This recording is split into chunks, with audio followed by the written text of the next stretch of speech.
between Ham and Sandwick. I am Adam Harkness. I'm joined once again in the commentary box by Andrew Grunwater. Evening, Andrew. Evening, Adam. Not much of a night for football at this moment in time. No, it's certainly not. Some of those showers are pretty nasty, and a very strong breeze here tonight. Yeah, coming pretty much right down the pitch at the moment. So how are you, just to get right into it, how are you expecting that to affect this game of football? Well, I mean, we'll have to see how the coin toss goes at the start. I would imagine certainly Sandwick would be keen to play with the wind in the first half, but it's going to be difficult. It's going to be difficult to play good passing, attacking football tonight. There's going to be an element where I'm sure the players will be cautious with their defending and maybe playing the percentages a wee bit. Yes, absolutely. I mean, I sometimes wonder, as you've kind of alluded to there, is the weather conditions when you get a blustery night like this sometimes a leveller? I mean, Ham are undoubtedly coming in as favourites. Yeah, I think you have to make Ham favourites with their recent record in the finals, and the first time Sandwick have been here for quite a long time. I think that's true that usually the underdogs would favour a poor weather conditions and hope it might play to their advantage. Well, we're just about, it's still a good 28 minutes away from kick-off here. Ham are out doing a fairly extensive warm-up, and so are our refereeing team. They've taken the Island Games experience to heart and doing a full back and four across the pitch. It's good to see some legacy from the Island Games, Andrew. Definitely. I think that's the first time I've seen the referees doing such a warm-up like that. I hope they're not going to tire themselves out, but I'll be hoping that you learn something for this for your next refereeing as well.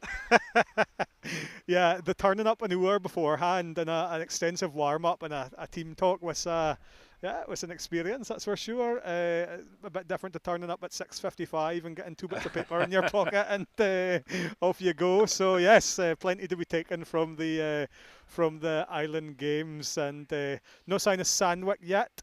Do you think they're just savouring every moment of this, Andrew, and just going through one or two things in the changing rooms?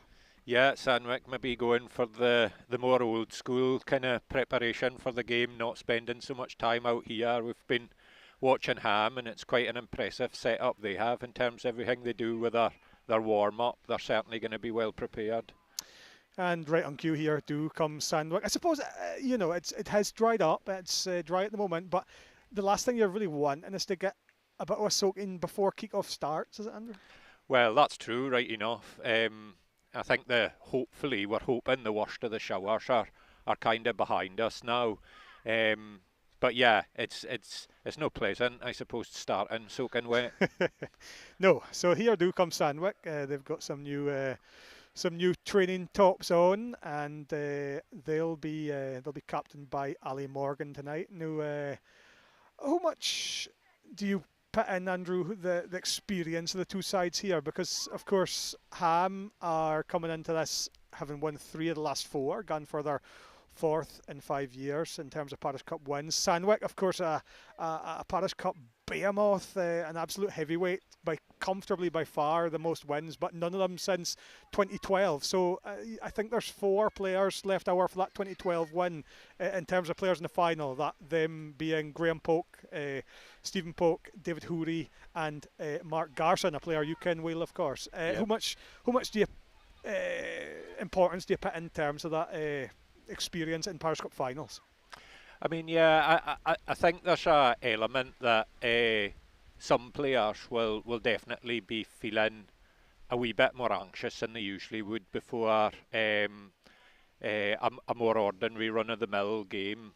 But, honestly, I think looking at the Sandwick squad, most of them are playing week in, week out at a decent level. I don't expect them to be overawed by the occasion, and I suppose there's always a balance between experience and young legs as well. Yeah, absolutely. And that's something you see in this Sandwick side. That's a real balance. I mean, the evergreen Stephen Polk will start at centre half tonight, and he's well, he'll ken his age better than I do actually. Andrew, you got any clues there? I think Stephen will be 47 and Okay. approaching 48. Okay, thank you for that. Obviously, Graham Polk, he is me age. He is actually a youngster, actually at 39, and Mark Garson, he still seems to get up and doing that left-hand side for Stromness in the league just effortlessly as he did 10 or 20 years ago. So Yeah. you know, he's still got plenty of legs in him, and David Hoorey still a very effective player for Stromness and Sandwick as well. So that's the survivors from 2012 for Sandwick. Now, Ham have a lot more experience in this fixture more recently than 2012, but they do have some boys that are veterans for that final as well. Alan Aim being one of them. He'll captain the Ham side tonight. I've got the list here. Magnus Flett, he misses out through illness and injury, so he's doubly ruled out. Yes, veterans from 2012 are Alan Aim, and I have it here just as soon as I get it. Graham Horn, of course, Magnus Flett, who misses out, and Scott Rendell, who'll start on the left-hand side. So I suppose that's as good a time as any to run through the lineups. Thank you for joining us on Facebook as well. Any viewers that have tuned into our live feed there. Keith Chalmers, as ever, behind the camera, doing a stalwart job here at the Pick Centre. We'll start with Ham, Andrew, and very, very strong lineup as ever. They've got a good few players that are not available today that would probably start, but that doesn't diminish their lineup at all. Mark Rendell starts in goals. No a goalkeeper by trade, but he's played all 6 fixtures up until this point, so he will be between the sticks. Alan Aim, the veteran, at right back. Michael Gullion, he familiar face for East United and can play either full-back position. He'll play left-back. Graham Horn and Stephen Edwards, 2 very experienced centre-halves. Ahead of them, Thorfinn Scott, the live wire Thorfinn Scott. Joe Wilson and Connor Hancock make up the kind of trio of midfielders. Ben Bowen, right midfield. Scott Rendell, left midfield, perhaps not his usual kind of beat, and Jason Scott up front. So what do you make of that, Andrew? Yeah, it's a strong lineup. I think very experienced centre back pairing. It's interesting with the goalie situation because I think they've got Craig Drever on the bench, who is an excellent goalkeeper to trade, but seems to have given that up. And I suppose the other talking point might be that Stephen Halliwell's on the bench, and he's someone, being a regular in the East team and the county team that you might have expected to have started. Yeah, we'll hear from the 2 managers in a moment. Graham Horn is co-manager with Magnus Flett. Magnus Flett not here tonight. And Graham Polk, the player manager for Sandwick. We'll hear from them shortly. But Graham Horn did say they've remained faithful to the boys that have played in the 3 rounds prior to this, so perhaps that's why we're seeing Stephen Halliwell start on the bench, because he of course started, I think I'm right in saying, all of Orkney's games at the Island Games and the Milne Cup match recently, so that'll be why he's on the bench. Now moving to just to run through those subs for Ham. Steve Halliwell, as we've spoken about. Cole Edwards, son of Stephen, of course. Finn Hancock, brother of Connor. Craig Draver, Ewan Flett, Jordan Linkletter, and Jamie Sutherland, another goalkeeping option for Ham there. So for Sandwick in their first final since 2012, we've got Graham Polk, as I've spoken about. He's in goals. Of course, got a county cap over the summer and was unused substitute up in Shetland at the end of July. They've got a pair of brothers as well. Ali Wiley will start at right back, and George Wiley starts in midfield. Stephen Craigie and Stephen Polk, a pair of Stevens, at centre half. Mark Garson, left back. Ali Morgan will play alongside the elder Wiley in midfield. Phil Ross gets a start on the right of midfield. David Hoorey on the left.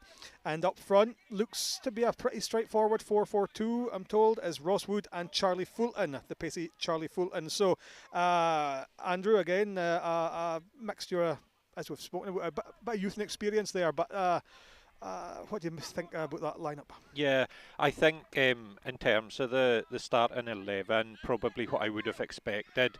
Probably the 2 talking points, and it'll be interesting to see how the the line-up is whether they stick in a 4-4-2 or whether they move to a 3 in the middle. We saw St Ola sort of play with 2 in the middle last year, and they suffered at times for it.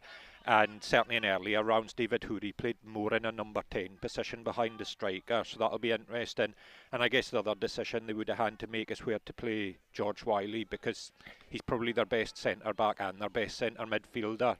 But the fact they've pushed him into midfield would suggest they're not wanting to simply sit back and try and soak up pressure for him. I wonder if you've been standing round the corner for my interview with Graham Polk, because some very similar themes that I spoke about with him. I do think there is the team's possibly been picked with that flexibility built into it, that they could drop to a 3-5-2, a 4-3-3, whatever you want to call it, or whatever they decide on. So yeah, that's there. And he also mentioned the dilemma over George. I think I would have been surprised to see him start at centre half right enough, but like you say, he's got that flexibility to drop into centre half as well. So it's an interesting lineup, and we'll see how things pan out over the next pretty while. Now somebody who's joined us in the commentary box at this moment in time is he's got his ham hat on, as not literally, but I'm sure figuratively. He's got his ham tie on, of course. It's John Copeland, a veteran of many Parish Cup finals. And John, me and Andrew were just running through the lineups there, much as you would expect. Yeah, obviously I've kened the ham team better than the Sandwick one this last year, but between injuries and 2 boys playing in Wick and Ryan Mooney on the other side of the world, and Magnus no well, it's limited there. But every game they've had, the one game they were 8 men short, so they've had a struggle getting through sometimes. St Andrews gave them a tremendous game the second leg, you remember. But I was thinking after you phoned, you didn't give me that much time, but I thought I can mind the 2012 final, of course. I was involved with the OFA then, of course, still. And Ham hit the post in the first 10 or 20 seconds, and kind of they had a couple of good chances, but once Sandwick scored in maybe about 20 minutes, Gary Dowell scored, and that was really, Ham went off the boil after that, and they came in more and more and just actually dominated the game. Yeah, Sandwick 3-0 at finishing that occasion. That's right. Yeah. Like you mentioned, Gary Dowell scored. Dale Slater, not seen him on an Orkney football pitch for a while. No, he scored the third one. Okay. Stephen Polk scored and the second. Stephen Polk got the second. He's one of the kind of stalwarts from that era. And you can, being a Parish Cup, an Orkney football enthusiast, again, it must be a surprise to see a Sandwick team go more than the distant years without making a final. Well, that's right. It's grand to see them here. My last one with Harry is 50 odd year ago, and Sandwick hadn't won it then, and they've won it 23 times up till 2012. So that is more than half the competitions at that time that they had won. So they've been strong. They had a lot of the regulars, like back in 12. You had Ian Link at centre half with Kuro. What a pairing! A very strong pairing. And of course you had 3 different Polks. You had Erland and Stephen and cousin Graham, of course. Cousin Mark Garson as well, so they had a strong team then. I think this is maybe a different Sandwick team now, though. They were incredibly hard to beat and under that for more than 20 years, of course, John. But I think this is maybe a different squad now, and I don't know. Would it be fair to say maybe easier on the eye, perhaps? Yes, I would say that. Certainly the games I've seen in this last couple of years, they've passed the ball maybe a lot better, I would say, but they were always very difficult to beat. I was going to say, do you remember who handed over the cup in 2012? That's a detail that escapes me at this moment in time. David Deldy. So I was reminding him the day at the show that he handed over the trophy that year. I'll tell you, it was the first year of the John Eccles Man of the Match trophy. Right, yeah. Before that, it was Wise Buys, Ian Link owned him, and he actually donated a bottle of champagne to the man of the match. And Chalky used to pick it. All right, okay. And that year Chalky picked Ian Link. So he Okay. actually is the first winner of the John Eccles Shield, and he obviously got his own bottle. He got his own bottle of champagne. Yeah. I wonder if it's still got the lid on it. Very doubtful. Yes, well, we're just about 15 minutes for no, it's just about 15 minutes for kick-off here, and me and Andrew spoke about the conditions. John, are you expecting them to make a difference? Yes, it's a pity it's come down like this. I had a look when I came down for the show to see what the forecast was, and it wasn't forecast for this, but it will spoil the game. It's a pity. It spoils the crowd too, of course. Yeah, spoils the ice cream vans tackings as well. Well, yes. But no, it does spoil the crowd, and this, you know, it's one of the fundraisers for all both the clubs and the OAFA, of course. Yeah. You can and help the whoever goes to Shetland next year. It helps fund it a wee bit too. So I'm sure it'll no matter to the winning team regardless. But something I'm always interested in, Andrew and John, is this is something I've noticed with Graham Horne's teams, is he likes to get the back four out in a line, and just gets balls punted at them. They're very well organised at the back, Ham. Oh, Graham's a tremendous player and has been for a long while. He struggled, you mind, he had to go in the goals for 3 or 4 years because of his knee. But he's been a tremendous player, and he's actually held East together this last 2 years. He's been the mainstay, and the boys listen to him. And he's a very intelligent player, frankly. Andrew, you think Graham Horne will play quite a pivotal role in this final? Yeah, I mean, he's as Jones referred to there, he's one of the leaders in the team, and even if you watch in terms of the getting ready for the game and so on, I mean, he does it with Orkney, he does it with East United as well. He's getting everybody ready for the game, and I mean, this drill with the back four in terms of just working on their shape and who's going to go and attack a ball and cover. You see professional teams doing that, and that's obviously something they've picked up.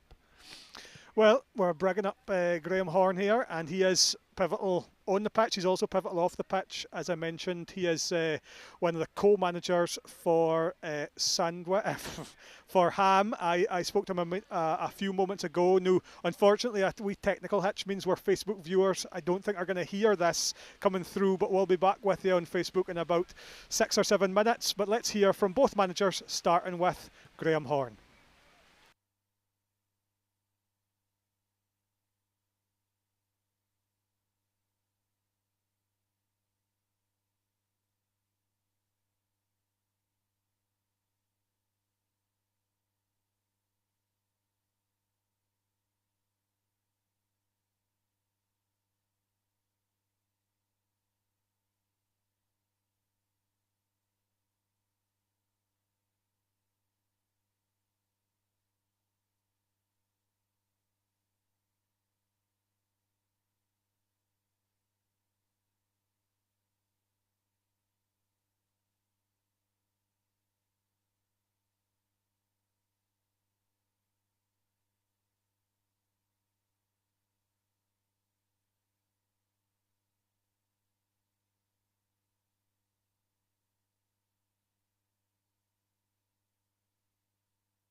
Have you listened to most of the interviews or not?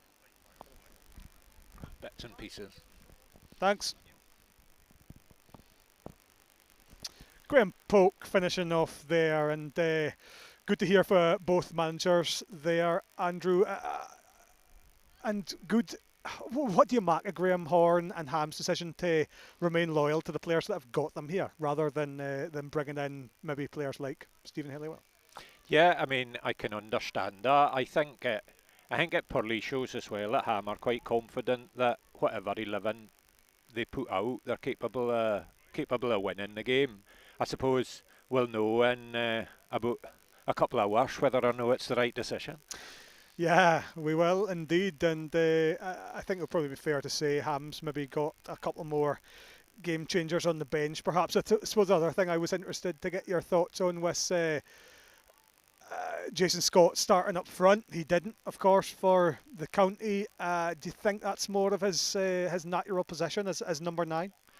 Definitely in the forward areas. I think Jason's such a good player and he can play a number of positions. I actually probably prefer him behind a striker or on the left, but he's more than capable of playing centre forward and looking at who they have in their 11, I can understand why he's centre forward. Yeah, so Jason Scott starts at number 9 for Ham, and Sandwick for their part going via with 2 up top, Ross Wood and Charlie Fulton, hoping to bother the Ham back line. We're just about, well, let's have a look here, 4 minutes away from kickoff here. Not exactly a bumper crowd at this moment. Where it's just the conditions, isn't it, Andrew? There's some pretty wet looking folk coming in the door. I saw Jamie McVie over there and looking rather droogled in a pair of shorts. I was thinking he's not dressed for the occasion, but yeah, it's hopefully it just sort of eases off now, and the crowd that's here will stick about. Yeah, I mean there is always that Orkney thing. Coming late or maybe just right on kick-off time. So I'm sure there will be a good few dozen yet to come through the gates.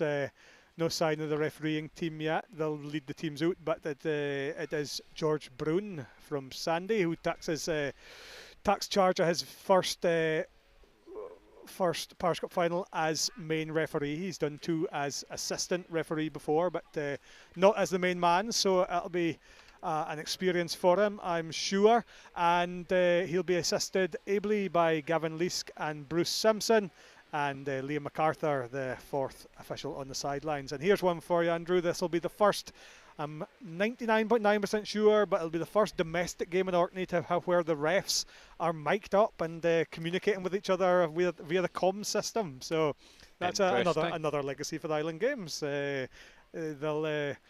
I got a shot of it in the one game I did, and it's really interesting to listen to what the refs doing in the middle. It was.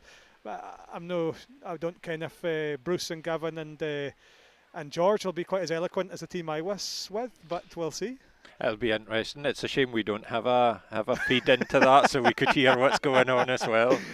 Yeah, I would love to, but we might need a beep filter on the ref mic. But yes, all the best to the refereeing team. They're just going through their final preparations here. Kick off about 2 minutes away, so let's have a quick run through the lineups before we start, before the teams emerge. Just not quite ready for them yet. So Mark Rendell for Ham and goals. Alan Ames, Stephen Edwards, Graham Horn, Michael Gullion, the back 4. Thorfinn Scott, Joe Wilson, Connor Hancock, the 3 in midfield. Jason Scott up front with Ben Bown and Scott Rendell either side of him. For Sandwick, Graham Polk starts and goals. Ali Wiley, Stephen Craigie, Stephen Polk, Mark Garson, the back 4. Ali Morgan, George Wiley in the middle of midfield. Phil Ross and David Hooley providing width. Ross Wood and Charlie Fulton up front. Both sides with 7 subs. They can use 5 of them over the course of the 90 or possibly even 120 minutes. And beyond that, the game would be decided by penalties. So it's It's all to play for here in the 90th Parish Cup Final. There are the referees coming up the steps here at the Picky Centre. Not quite a rapturous atmosphere right now, but I'm sure it'll build as time moves on. Alan Aim, I'm almost. Would he be the oldest player in the Ham squad, do you think, John? Edwards, yeah, Stephen Edwards beats him by 2 or 3 years. But Alan Aim gets his shot at being Ham captain. He was telling me he was away for the 2024 win, and the 2 years before that he was dropped for the final. So he reliably informs me that he would possibly take the longest gap between Parish Cup wins if Ham win it tonight, dating back to, I think, well, it must be 2003 if he's referring back to, and Graham Horn would be the same, but of course he's been involved more recently than Alan Aim in finals. And Ali Morgan gets his first taste of a Parish Cup final, one of many in the Sandwick team, and they are just facing towards the Picky Centre at the moment. We've seen a different stance this year, Andrew. We're on the opposite bank for technical reasons, and it's given us a nice vantage point over the pitch here. Yeah, and thank goodness with the weather as well, because we've got a wee bit of shelter under the trees here. I think it'll be pretty exposed over at that side, but yeah, good view from here.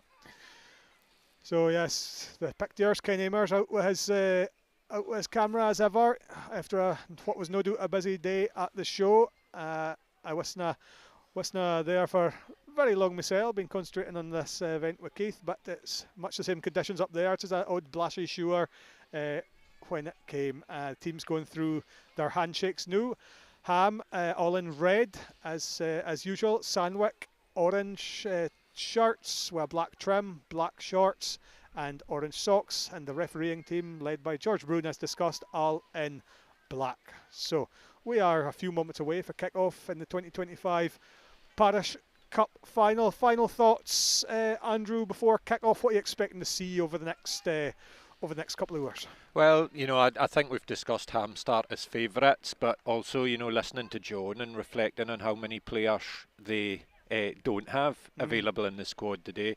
I'm not sure I'm not sure it's going to be a one-sided final. I think Sandwick, if they can stay in the game, especially till half-time, can give Ham a really tough battle to do. Yeah, well, just before we start, of course, George Ewing and Louis Hancock both playing for Wick Academy today, so that's two of Ham's talented youngsters that weren't available to them tonight. Ryan Mooney, I believe, is actually back in the county very short ago, presumably not match fit. And apart from that, they've got folk like Ryan Tullock. A couple of the Scott boys are unavailable through injury. Magnus Flett, who was another 2003 veteran, he misses out through illness. But Ewan Stevenson was part of the warm-up here in his suit breaks. So yes, a lot of talent not here tonight, but a lot of talent on the pitch. Both teams ready to kick off here. Ham and Sandwick will contest the 2025 Parish Cup Final, and we're just about to get things underway. And some last moment preparations from George Brune. He looks at both linesmen, both referees, and get things underway. Just a couple of minutes after the scheduled kick-off time. There we go. The 90th Parish Cup Final gets underway. Long ball up towards Scott Rendell, cut out by Ali Wiley. He lays it off to Houri. Houri looks for Ross Wood, but it's too much on it, and it's out harmlessly for a Ham goal kick. And one thing I'm not saying stunned to see, but Scott Rendell on the left-hand side, he's not exactly your prototype of a flying left winger, is he? No, I mean, it's interesting because you've got, such a good left-footed player in Jason Scott who could, in many ways, fit that role more naturally, and either Scott or Ben on this side as well could play more centrally, but you might see them interchange quite a lot during the game. I must admit, I was too busy yarning. I don't didn't actually see who won the toss there, but Sandwick are playing with the wind in this first half. They're going down towards the PDC and got a strong wind to hint them for the most part. Ham will play against it towards the rugby club in this first half, and you saw there with our first bye kick there, both the centre halves right on the 6-yard line and potentially being forced to play for the back. Yeah, and that maybe in some ways with Sandwick playing with 2 strikers to start with as well might help. That shape might help them keep pinned in there, but I mean, if that was Sandwick's choice, I think it's the right choice to go with the wind because, I remember a few years ago actually playing in Ham, and we opted to play against the wind, and we found ourselves 4-0 doing it half time, and we were out. You know. Yeah. No, it's there's pros and cons for both. For both ways, looking at a strong wind blowing down the pitch, but yes, Sandwick will play with it in the first half. They are currently defending a throw-in just on their 18-yard line. Jason Scott collects the ball inside the Sandwick box, lays it back towards Scott Rendell. Scott Rendell back to Gullion. Gullion playing left back, chips it in, and Graham Polk will get the first chance to get his gloves on the ball. Graham Polk, manager this year for Sandwick, I'm sure ably assisted by his uncle Calvin, perhaps, his cousins Erland and Stephen, a wealth of Parish Cup experience and knowledge there on show. His first kick goes all the way through to Gullion at left back. He throws it up towards Rendell. Rendell, as he so often does, defends the ball with his back to goal. Gullion up to Jason Scott. Jason Scott off to Joe Wilson, his first meaningful touch of the ball. Joe Wilson, as is his wont, gives George Brown a telling off for giving a decision against him. I have a bit of sympathy with Joe there. I'm not sure there was an awful lot in that. A clip of the heels, perhaps, but enough in it for George Brown, the referee, to award a free kick against Joe Wilson. Steve Polk, the veteran Steve Polk, I'm confident in saying he is the oldest player in the Sandwick team. He lays it towards Wiley. Not cleared by Horn, not cleared by Edwards either. Well, Ross would get a shot away here. Lays it back to laid it back to Ali Morgan, who got a shot away, and it just trundled right across the goal face there. And Hoori was waiting in the wings, but couldn't quite stretch a leg towards it. Short goal kick from Mark Rendell. Mark Rendell, Dalney, and the captain. He gives it to Ben Bowen. He's not seen too much of him yet. Sandwick being really high press here. Hoori gives it towards Ali Morgan. Ali Morgan puts Sandwick 1-0 up. Sandwick score within 4 minutes, and that was all through just gathering the ball and laying it off there, Andrew. Yeah, you don't expect to see that from Ham with such an experienced backline. They looked very panicky with the long ball in, and they failed to clear it. And although they got the goal kick then, Sandwick were just high pressed right over them, and all of a sudden they had Ali running through there to finish. He finished well. Yeah, it just seemed to open up for Ali Morgan, the captain. Correct myself there, he was laid in by Charlie Fulton, and it just seemed to he just had the freedom of the Ham box to waltz in and pick his spot, really. So Sandwick take the first goal, and Andrew, the first goal in these games is often so vital.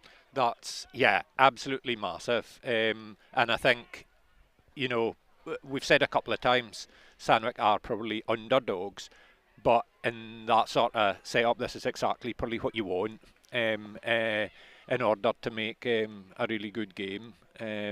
So I think interesting to see how Ham respond now, because they haven't looked terribly settled yet. No, I don't think they've just quite got into their rhythm yet, and they've not been given a chance to get into their rhythm though, because Sandwick are chasing doing everything, and like I said, that's where that goal came from. I think Wiley in midfield here alongside Ali Morgan's going to be so important, because they are new. They've got something to defend. If they can if they can break things up in the middle of the park and not let Ham get into that rhythm, it could be a frustrating night, or a frustrating half at least for Ham. So let's see how they get on. Here's Ross Wood chasing down a ball, but with a wind to hint it goes straight through to Mark Rendell. Sandwick 1, Ham 0. Early stages of this final, 6 minutes gone. Captain Ali Morgan putting Sandwick ahead. There's Jason Scott up front. He looks for Ben Bowen in the right midfield area.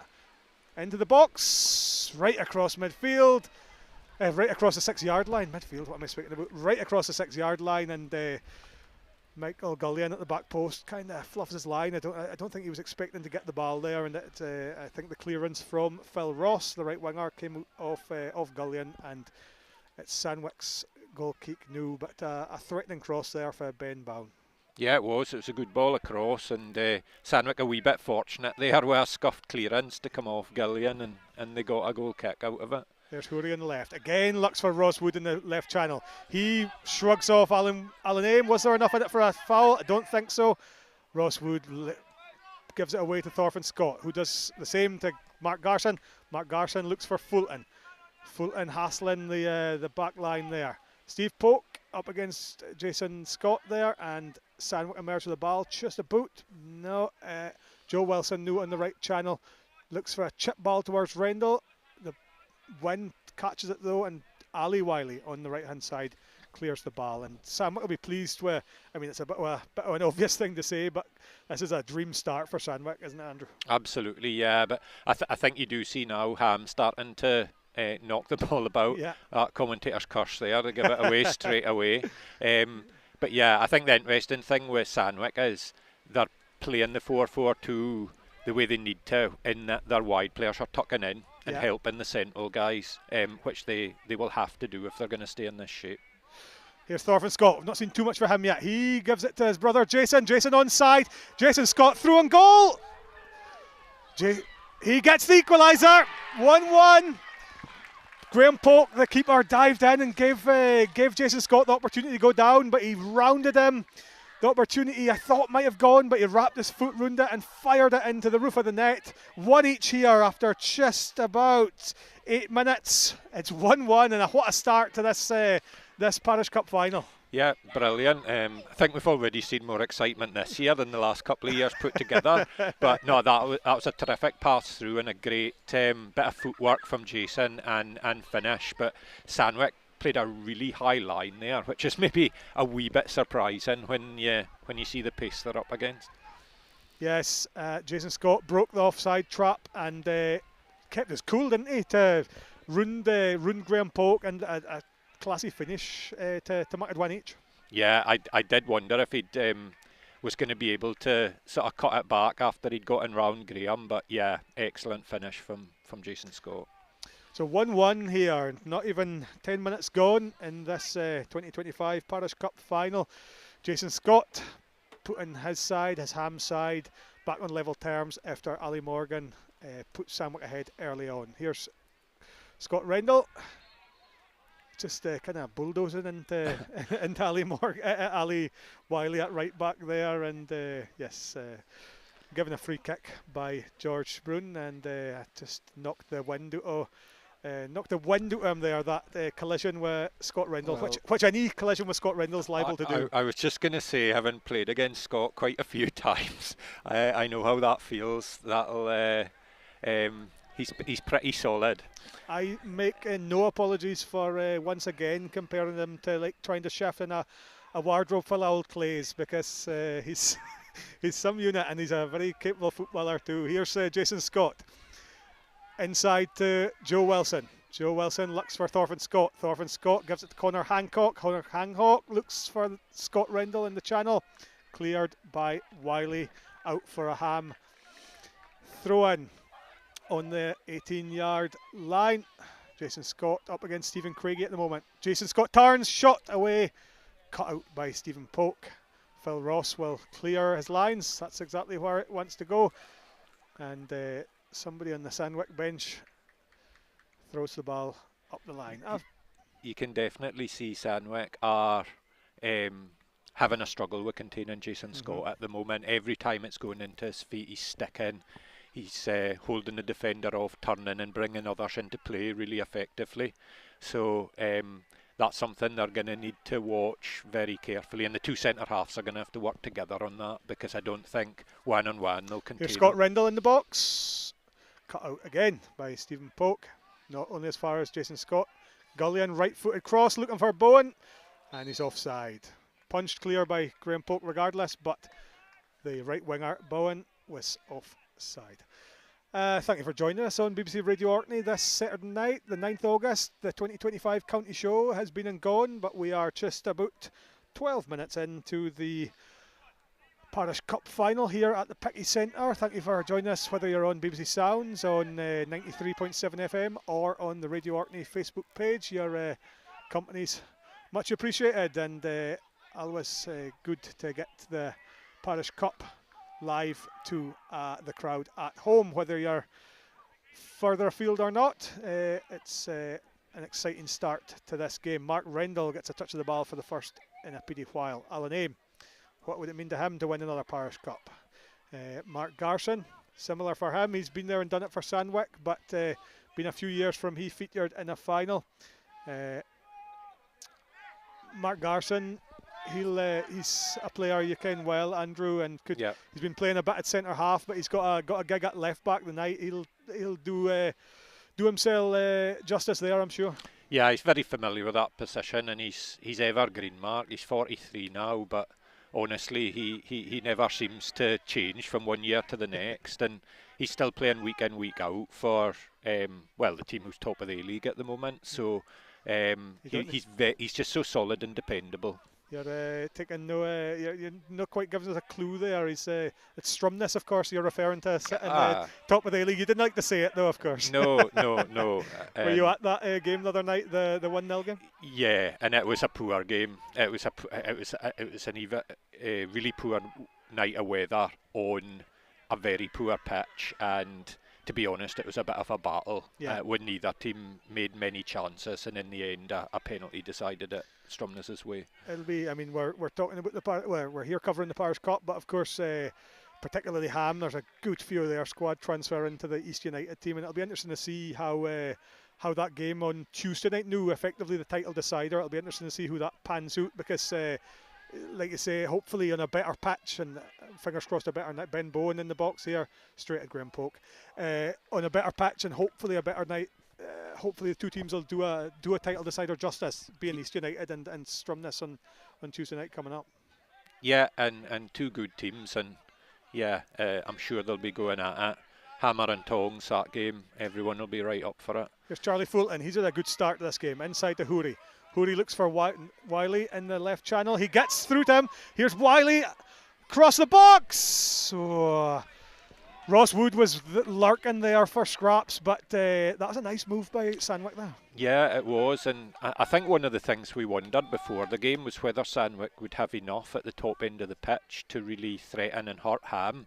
But so far, they are proving that they're capable of doing that. They're getting in behind well, and to be honest, at the moment, I'm not terribly impressed with the Ham back line, but we'll see how it develops. Stephen Polk comes forward from centre back to take this corner. It's a nice looking corner as well. I think Mark Rendell got something on that. Nodded back by Wiley. And breaks out to Connor Hancock, who clears. Phil Ross being left at the back to tidy things up. He loses out to Joe Wilson. Joe Wilson gives to Jason Scott, who's onside. Jason Scott, fortunate break the ball off Craigie there. He's waiting for support, but none arriving, and Sandwick are able to clear, but from one end to the other in a bit of an instant there, and no harm done from a Sandwick point of view, but just rewinding a few moments there, great to see George Wiley breaking beyond the lines and no being too frightened to put something into this match in an attacking sense. Yeah, definitely. No, they need George to do that and get up there and support, and he's the guy with the legs there who's capable of doing it, and he's a really good all-round footballer. Yeah, you wouldn't be surprised to see him go on to feature in Parish Cup finals in years to come, but almost certainly I would have thought he'll become a county player in his own right in years to come, because very capable player, as you touched on, at both centre midfield and centre half. So we'll wait to see who George gets on.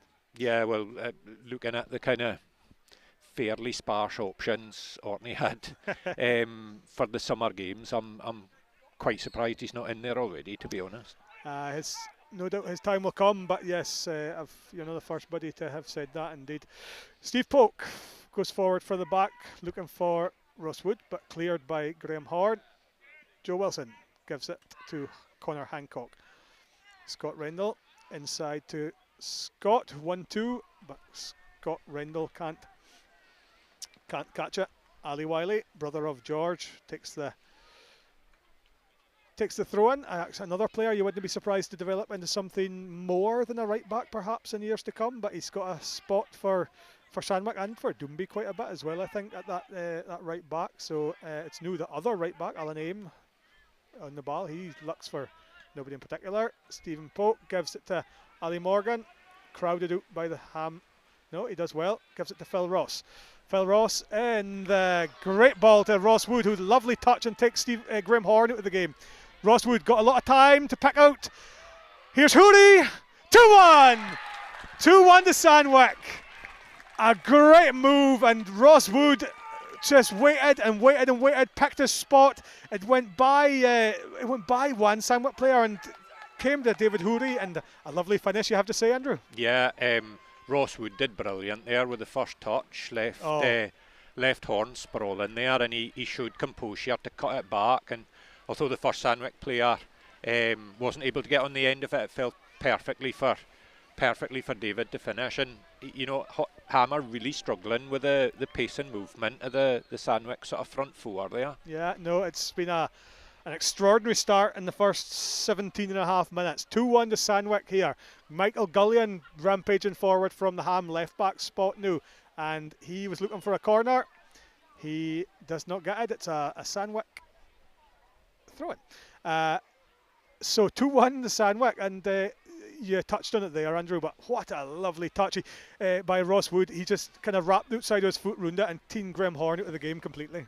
Yeah, completely. And you know, that's the centre half's nightmare, and especially, you know, they've got three guys there in the back line who are 40 or ish or plus, and you know, the last thing they want is younger, quicker players running down the side of them into that channels, and that's what Sandwick are doing repeatedly. Yes, they've had great success so far. Stephen Craigie clearing for a Ham throw there. It's been a great start for the boys in orange, just coming up to the 18 and a half minutes, and 2-1 to Sandwick. I suppose the thing, Andrew, is keeping this going, because you know, I'm sure these players have the legs for the first half and beyond, but playing at this intensity is difficult for a sustained 90-minute period. Yeah, that's one thing you do find in the Parish Cup Final. The first 45 minutes are usually absolute hell for leather, and you come in at half time and you're like, whew. Maybe that's just me and my age, but no, it is. You put a lot into it, but I think the thing is, when you're in the lead and you've got something to hold on to, you don't feel anywhere as tired as when you're having to chase the game. No, you're right. Here's Jason Scott now, drifts past Stephen Craigie. Can he get a shot away? He does. Cross, actually, I think it was, but it'll be Ham's first corner of the match here. Just something and nothing there. Joe Wilson will go across and take it. Yeah, that's a great play by Jason again there. He got Stephen Craigie isolated for the first time, and he looks capable of going past his marker at will.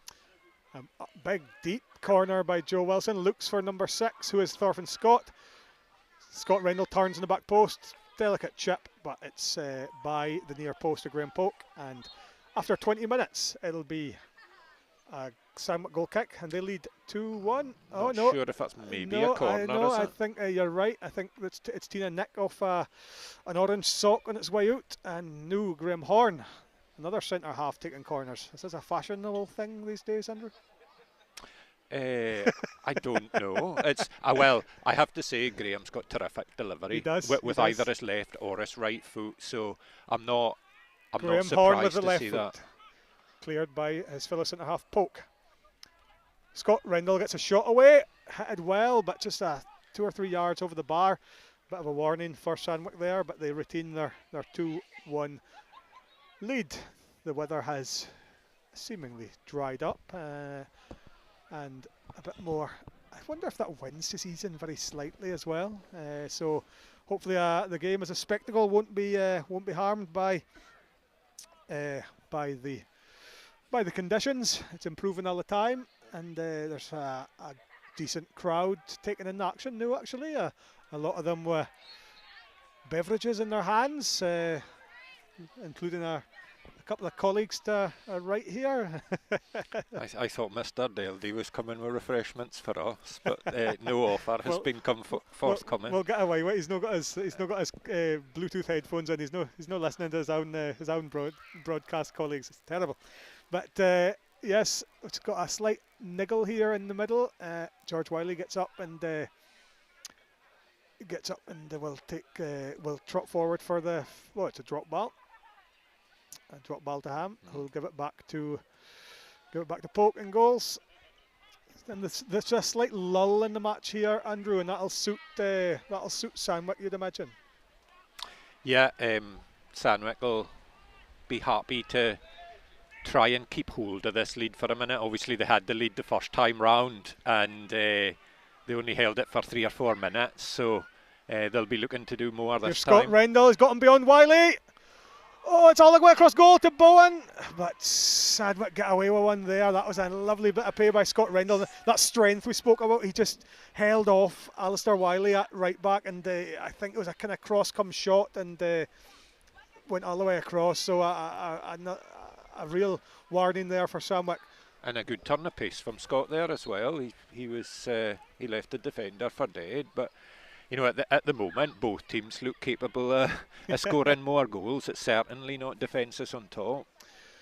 So there's a free kick there, right on the Sandwick byline. Didn't quite catch what happened. I think it was probably just a Sandwick player coming through the back of a Ham player. Joe Wilson will take this just effectively in a corner position.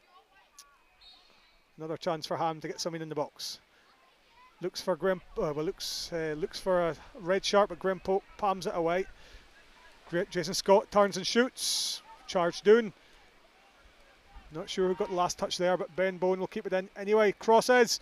Graham Coates underneath it, but Sandwick emerge unscathed. Phil Ross again look down the line for Ross Wood. Finds him. He turns back into his own half. Crowded out by Ham players, and Graham Horn clears it with his head. It'll be a Sandwick throw midway inside the Ham half.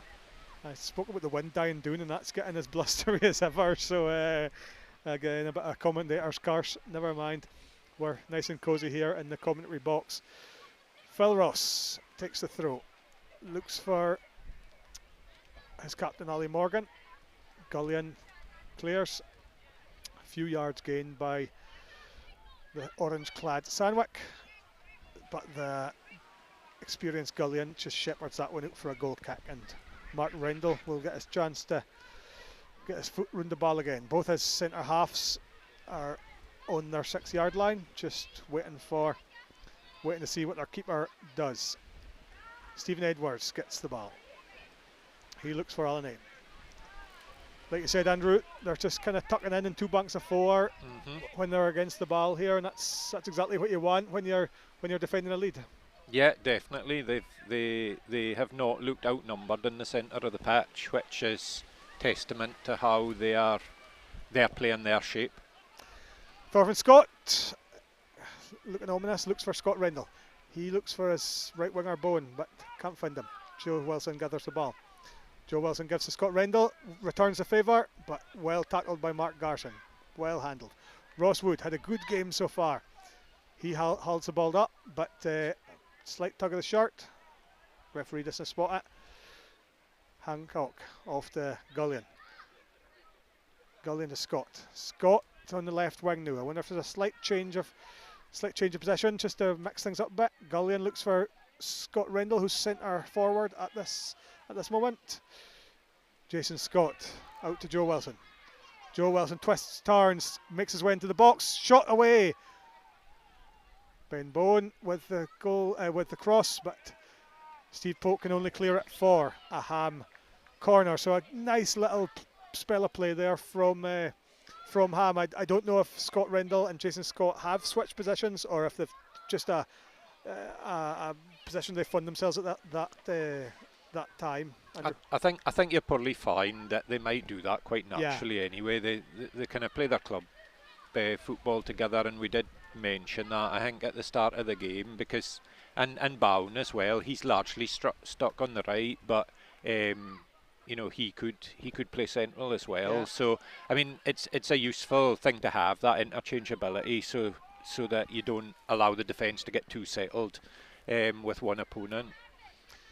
So a Ham corner from their right hand side. Graham Horn to take left footed. Here it comes. Cleared by Steve Polk. He's been on the end of everything so far. Thorfinn Scott back out to Horn. Horn right footed this time. Samwick keep it in. Cleared as far as Gullion. He gets caught underneath it. It'll go all the way through to Mark Rendell in goals. He clears it looking for Thorfinn Scott in the right back position. Gets him. Thorfinn Scott lays it off to Hancock. Does the same to Horn, but Ross Wood on the end of it again. Does well. Hancock to Gullion. Gullion, I'm not saying he's suffering with being right footed, but you're very conscious that he's turning inside all the time, Andrew. Yeah, that's always the difficulty, playing the right footer at left back. I think he got sold slightly short there with the layoff, but again, you know, it shows how quickly Sandwick are closing down the Ham players as well in the right areas. We've got a group of boisterous bairns to our left here who have great fun with some of the sticks above us here, so that's the yell in your ear. Steve Polk clears the free kick. Hoori on the left hand side. Again looks for Ross Wood in the channel. Alan Aim can get on the end of it, but he's going to have to be smart to give it back to his goalkeeper. He does that. Goalkeeper out to Horn. Horn gives it to Thorfinn Scott. Just Fulton was nearly an end of that. Alan Aim. Only as far as Northern Shirt. Mark Garson clear his effort cleared by Edwards. Edwards, a very clever bit of play there. Bamboozles Ross Wood, and Ham emerge with the ball. Thorfinn Scott out to Gullion. Gullion back to Horn. So Ham enjoyed a bit of possession here. Jason Scott gives it to Hancock. Hancock to Scott, to Wilson, but Wilson gives it away. Wiley clears it. So it's a bit scrappy at this moment in time, and it drifts out for a Ham goal kick. So let me give you some stats I was furnished with by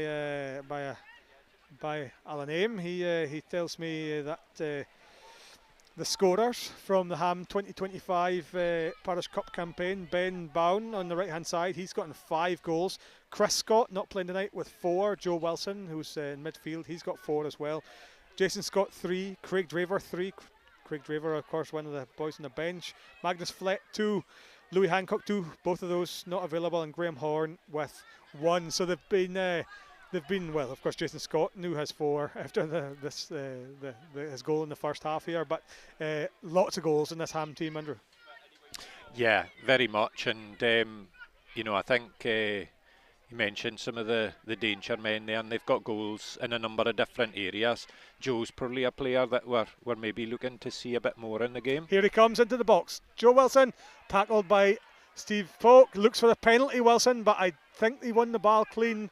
That's what you might. Oh, a lunging challenge by Hancock there, missed by Bruin. Scott Rendell gives it inside to Jason Scott, but Sandwick emerged with the ball again. What did you make of that tackle for Steve Polk there? Well, I don't think it was a penalty, but I was surprised to see how high his foot was as he slid in. It was rather dangerous. I think he's tempting fate with that type of challenge, isn't he? Yeah, I mean, I think he came across and he slid in, which is perfectly expected and the right thing to do. It was just he had his leading foot off the ground, Yeah. which, that could have gone wrong for him. Yeah, no, I think consensus here in the commentator box was be Steve Polk maybe got away with one there, but he would no doubt say he won the ball fair and square. Joe Wilson thinks the opposite, of course. No, here's Ben Bowen, we've spoken about. Ham's top scorer in the campaign. Can only find the side netting from the right-hand side. Now, Sandwick, who of course played 2 games less after Dernis scratched their quarter-final tie, but Ross Wood, the only player in with more than 2 goals. He's got up until kick-off tonight, he had 2. Ali Morgan had 1, now 2. David Houri in the same position, now on 2 goals. Steve Polk, Mark Garson, Stephen Craigie, Charlie Fulton all on a solitary goal. So obviously, I mean, it's no apples for no, apples for oranges. You're not comparing like for like with the less games for Sandwick, but probably fair to say there's a bit less of they've not gone goal daft in the first few rounds. Yeah, and I think if you look at Sandwick's squad and Ham's squad, you would say there's more attacking options and quality probably in Ham's squad. But tonight Sandwick in the front area, their team have done excellent. I've been impressed with Wood and with Fulton in terms of their hard work and also bits of quality to create the second goal. Yeah, no, been very impressed with the Westmoreland side so far. Given away by Ross though on the left hand side, and Ham can't do anything with it, and it's a poke by Kick. His team leads 2-1 after 32 minutes here at the Picky Centre. Thank you for joining us on Radio Orkney, whether you're on Facebook, whether you're on BBC Sounds or on the good old fashioned wireless. We're grateful for you joining us. Sandwick 2, Ham 1. Phil Ross, who's been effective on the right. He's linked up well with Ross Wood, but Ross Wood can't keep it in.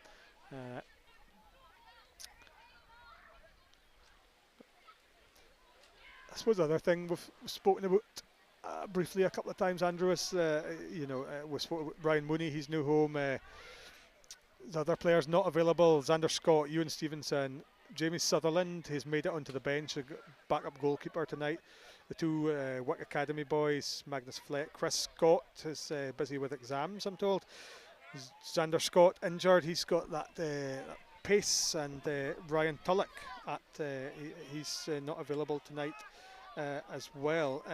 Sandwick probably not got that depth, but I think Ham are probably a bit an outlier in terms of having effectively a team not playing, because you can as well as me, a lot of Parish teams can struggle to get 11. Never mind have 2 different 11s. Oh, definitely. I mean, and I think it goes in spells. Obviously, I played for a Stromness team that dominated this competition for a few years, and now, we're in a position where we're kind of scratching together squads for games. We only had 12 for the first leg against Sandwick, and one of those were nearly 60. So these things go in spells, but Ham do have the strength and depth to cope with that sort of absences. Sandwick corner. Oh, cleared off the line by Thorfinn Scott. That corner kind of came out of nothing. I think it was a slight deflection at the wind team, and all of a sudden Sandwick have a corner. No, Steve Polk drifted it in. A Sandwick head met it at the back post, but it was Thorfinn Scott at the back on that post. He cleared it off a line for another corner. It's a good win for putting in a dangerous corner, and this is a dangerous time for Ham. If they go 2 behind at this stage of the game, they're really going to be up against it. Here's Houri with a corner, a big looping corner onto the top of the net, though. He was maybe just chancing his luck, but it remains 2-1 with 10 minutes to go in this first half. 2-1 to Sandwick. Stephen Edwards goes down the right hand side, looks for Bowen. Bowen, same channel, looks for Jason Scott. Jason Scott, a very clever bit of play, but Stephen Craigie shepherds him off the ball. Horn, he got a bit lucky there. Horn, he's hassled again by Ross Wood. Ross Wood maybe just a late challenge on Horn, but not too much on that. I think he's going to get a talking to from George Brune, the referee. I think he's taken an arm or an elbow to the face there, but I don't think there was any intent in it. It was just a clash as they were both going for the ball, but looks like a sore one for Horn there. Now you, Andrew, would have come up against, you've come up against maybe not this particular Ham team that are currently dominating the competition. But I was looking back at the current or the most recent winners. If Ham were to go on to win tonight, they would have won 4 of the last 5. I think before that it was, I think I'm right in saying Strumness that won 4 out of 5, and the period before that, I'm right in saying it was St Ola that won 4 out of 5 in that period. So these things do kind of go in periods, but Ham, of course, hoping to repeat that particular pattern tonight, but they're being given a real strong challenge here by Sandwick. But yeah, you do tend to see teams go in spells, and this is currently Ham's one. You played against that great Sandwick team over many years, no doubt. So, we're too busy yarding there. Jason Scott fired a ball across the 6-yard line and went right across the box and just ooped for a Sandwick goal kick at the other side. Scott again turning his man brilliantly and fired that across. I'm trying to work out. It looked like it was probably easier to put it in the net than put it in the net. But yeah, I think it was Scott Rendell coming in, just couldn't get a solid contact on it. But yeah, as I was touching on, it would have been unthinkable in your heyday for Sandwick to go 12 years without a final. Yeah, absolutely. It was they were there year in, year out, and probably when I was a young player in the 90s, we had a pretty decent Parish Cup team. We lost in a couple of finals, and inevitably it always used to be sort of Sandwick in the final or semi that would knock you out. Yeah. But in many ways as well, that level of domination wasn't necessarily the best thing for the competition either, because I think folk maybe did lose a wee bit interest sometimes when the same team's winning it nearly every year. Here comes Wiley, Sandwick's latest star. He gives it to his brother George. George heads it up towards Alistair, but cleared by Horn. Wilson, who's been tricky when he's gotten on the ball, but it's been maybe few and far between. Looked for a penalty about 5 or 10 minutes ago, didn't get it. Scott Rendell plays himself into the box, tackled by Wiley, and Sandwick can clear their lines just about. Yes, they can. Gullion, midway inside the Sandwick half. Left-footed cross, nice cross, but drifts out with the wind. He'll find his opposite fullback, Aim tackled by Fulton, working back.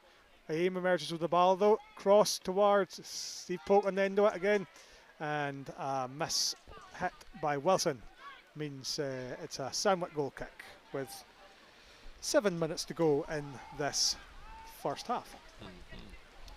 Yeah, very ambitious there for Joe Wilson. I think looking back, probably the right thing would have been to take a touch there before measuring a shot, but he went for the volley. Again, I think at the moment since Sandwick went 2-1 up, really, Ham have had some nice patches of play and some pretty accomplished football. But Sandwick will be really hoping to get in at half time with that lead intact. Yeah, a tug on the shirt there from Houri, and definitely was a tug. He's protesting the decision, but that was a clear free kick. Horn gives it to Hancock, and he returns the ball. Connor Hancock out to Gullion. Gullion being the busier of the two fullbacks. Here's Hancock. Inside to Edwards. Edwards gets a moment on the ball, but he's hounded down by Ross Wood and just has to give it back to Hancock, back to Edwards. Low ball out to Bowen on this right hand side. Inside to Scott, and same again inside to his brother Thorfinn Scott. But here's Fulton giving Alan Aim a hard time. He's ripped it. I think Ross Scott had stayed on side there, but the ball just drifted away from him, and a bit of a warning for Ham that it's been a nice or a dominant period of play from Ham, but they can't switch off because, like you've touched on, Andrew, the Fulton and Wood up front are going to cause them problems. Yeah, and they've got a pace advantage, and you see there especially, and it's not a criticism of Allen, but he's 41. He's not going to have the pace of a young forward, and that's a good game plan for Sandwick when they do get the ball to see if these guys are available early. Here's Fulton. Tackled by a couple of Ham players there. Willie Morgan got a shot away, he does, but it trundles through to Mark Rendell. No, you're touching on the experience, Alan Aim there. He's looks like he's struggling slightly, but this is new, or the players he's playing with, not necessarily tonight because they're not available. Mr. George Ewing's not available, but he has played with 3 generations of the Thompson family. He played with Bertie Thompson, he's played with Robbie Thompson, who of course was a goalie for Ham for many years. Bertie's son-in-laws, Neil Ewing and James Henry, and knew Neil's son and Bertie's grandson, George Ewing. So 3 generations there. So that is Nua Ham corner. It's made its way all the way to the Sandwick byline. Jason Scott plays it off of Craigie, who's done nothing wrong in this first half. Craigie of the Pomona in Finstone these days. Whether Sandwick will be returning back there tonight, who knows? Is that where the party is? I don't know. I don't know. I was merely speculating, Andrew. I've heard nothing about it. Will that be allowed in Finstone, Adam? Yeah. No, they maybe have bigger and better fish to fry. I have no idea, but could you fin bigger and better than the Pomona? I don't know. other pubs in the West Midland are available. This being the BBC, of course. Thorfinn Scott looks in for Ben Bowen, but a big keeper shout from Graham Polk. 2.5 minutes to go in the first half here at the Picky Centre. Sandwick 2, Ham 1. Lovely touch again by Ross Wood. Lays it off to Fulton. Fulton tackled by Hancock. Alan Aim, the right back, gives it away. Mark Garson comes out with the ball eventually. Just slightly scrappy on this Ham right. Thorfinn Scott. He'll be looking for to be a bit more involved in the second half, although he did have an assist for the goal, so we can't complain too much. Ali Wiley clears the ball again. He's been on the end of everything on Sandwick's right. So, and Phil Ross ahead of him, very accomplished rugby player, and no stranger playing right back too. So he's it's a tough right hand side to break down there for Sandwick. I mean, yeah, they've done well, and similarly on the left, they've got Houri and Mark Garson, and Houri tends to play left back for Strumness. Yeah.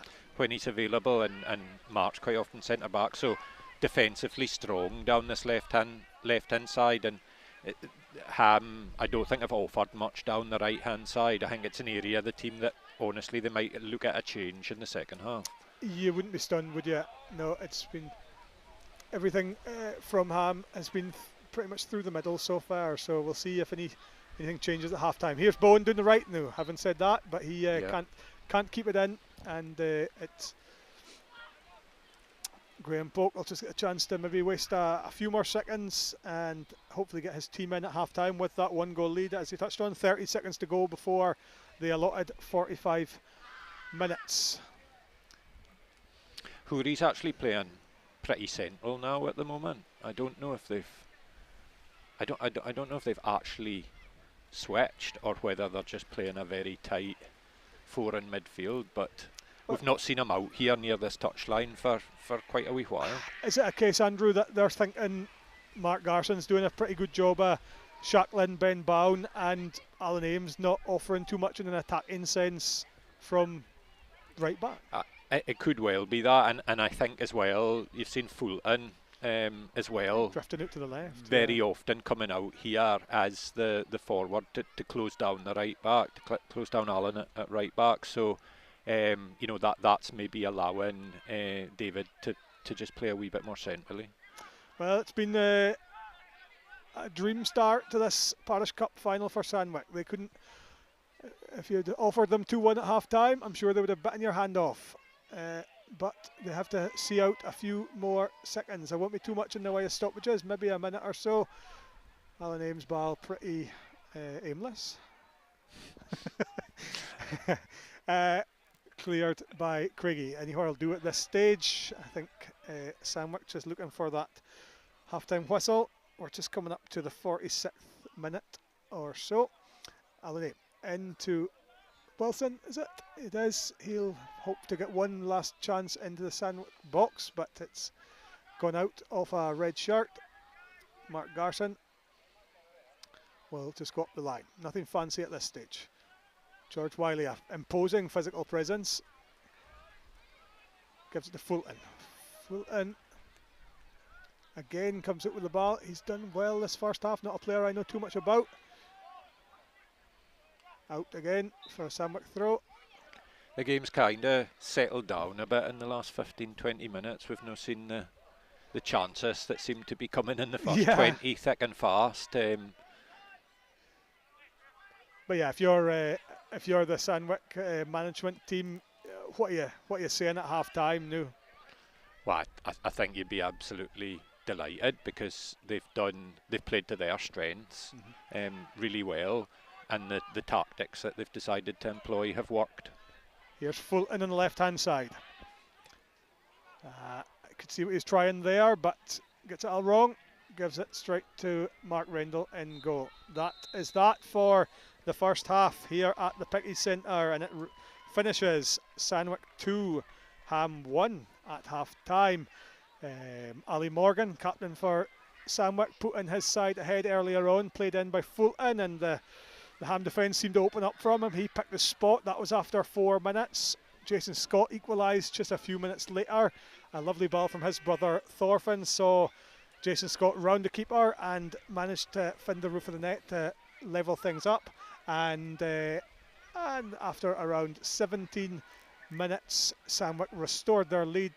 A lovely touch from Ross Woods saw him leave Graham Horn for dead. He hit the byline, picked his spot, and picked out Sandwich shirt, and David Hooley was able to finish to give his side the lead, which remained for the rest of the half. The rest of the half, probably fair to say, dominated by Ham, but Sandwich also threatening on the break, and the team's just heading in for their half-time oranges. And I wonder if we'll take a chance to just reflect on that first half. Andrew, what would you like to see different from Ham in this in the second half after the half-time break?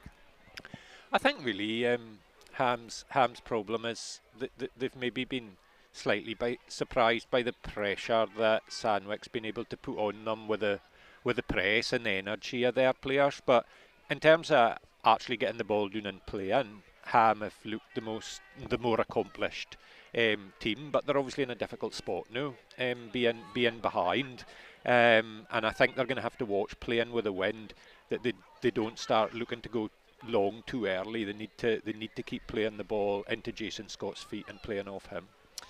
Yeah, I mean, we spoke about it in the last few moments there, but you maybe wouldn't be necessarily stunned to see, Steve Helliwell perhaps come out in the not too distant future.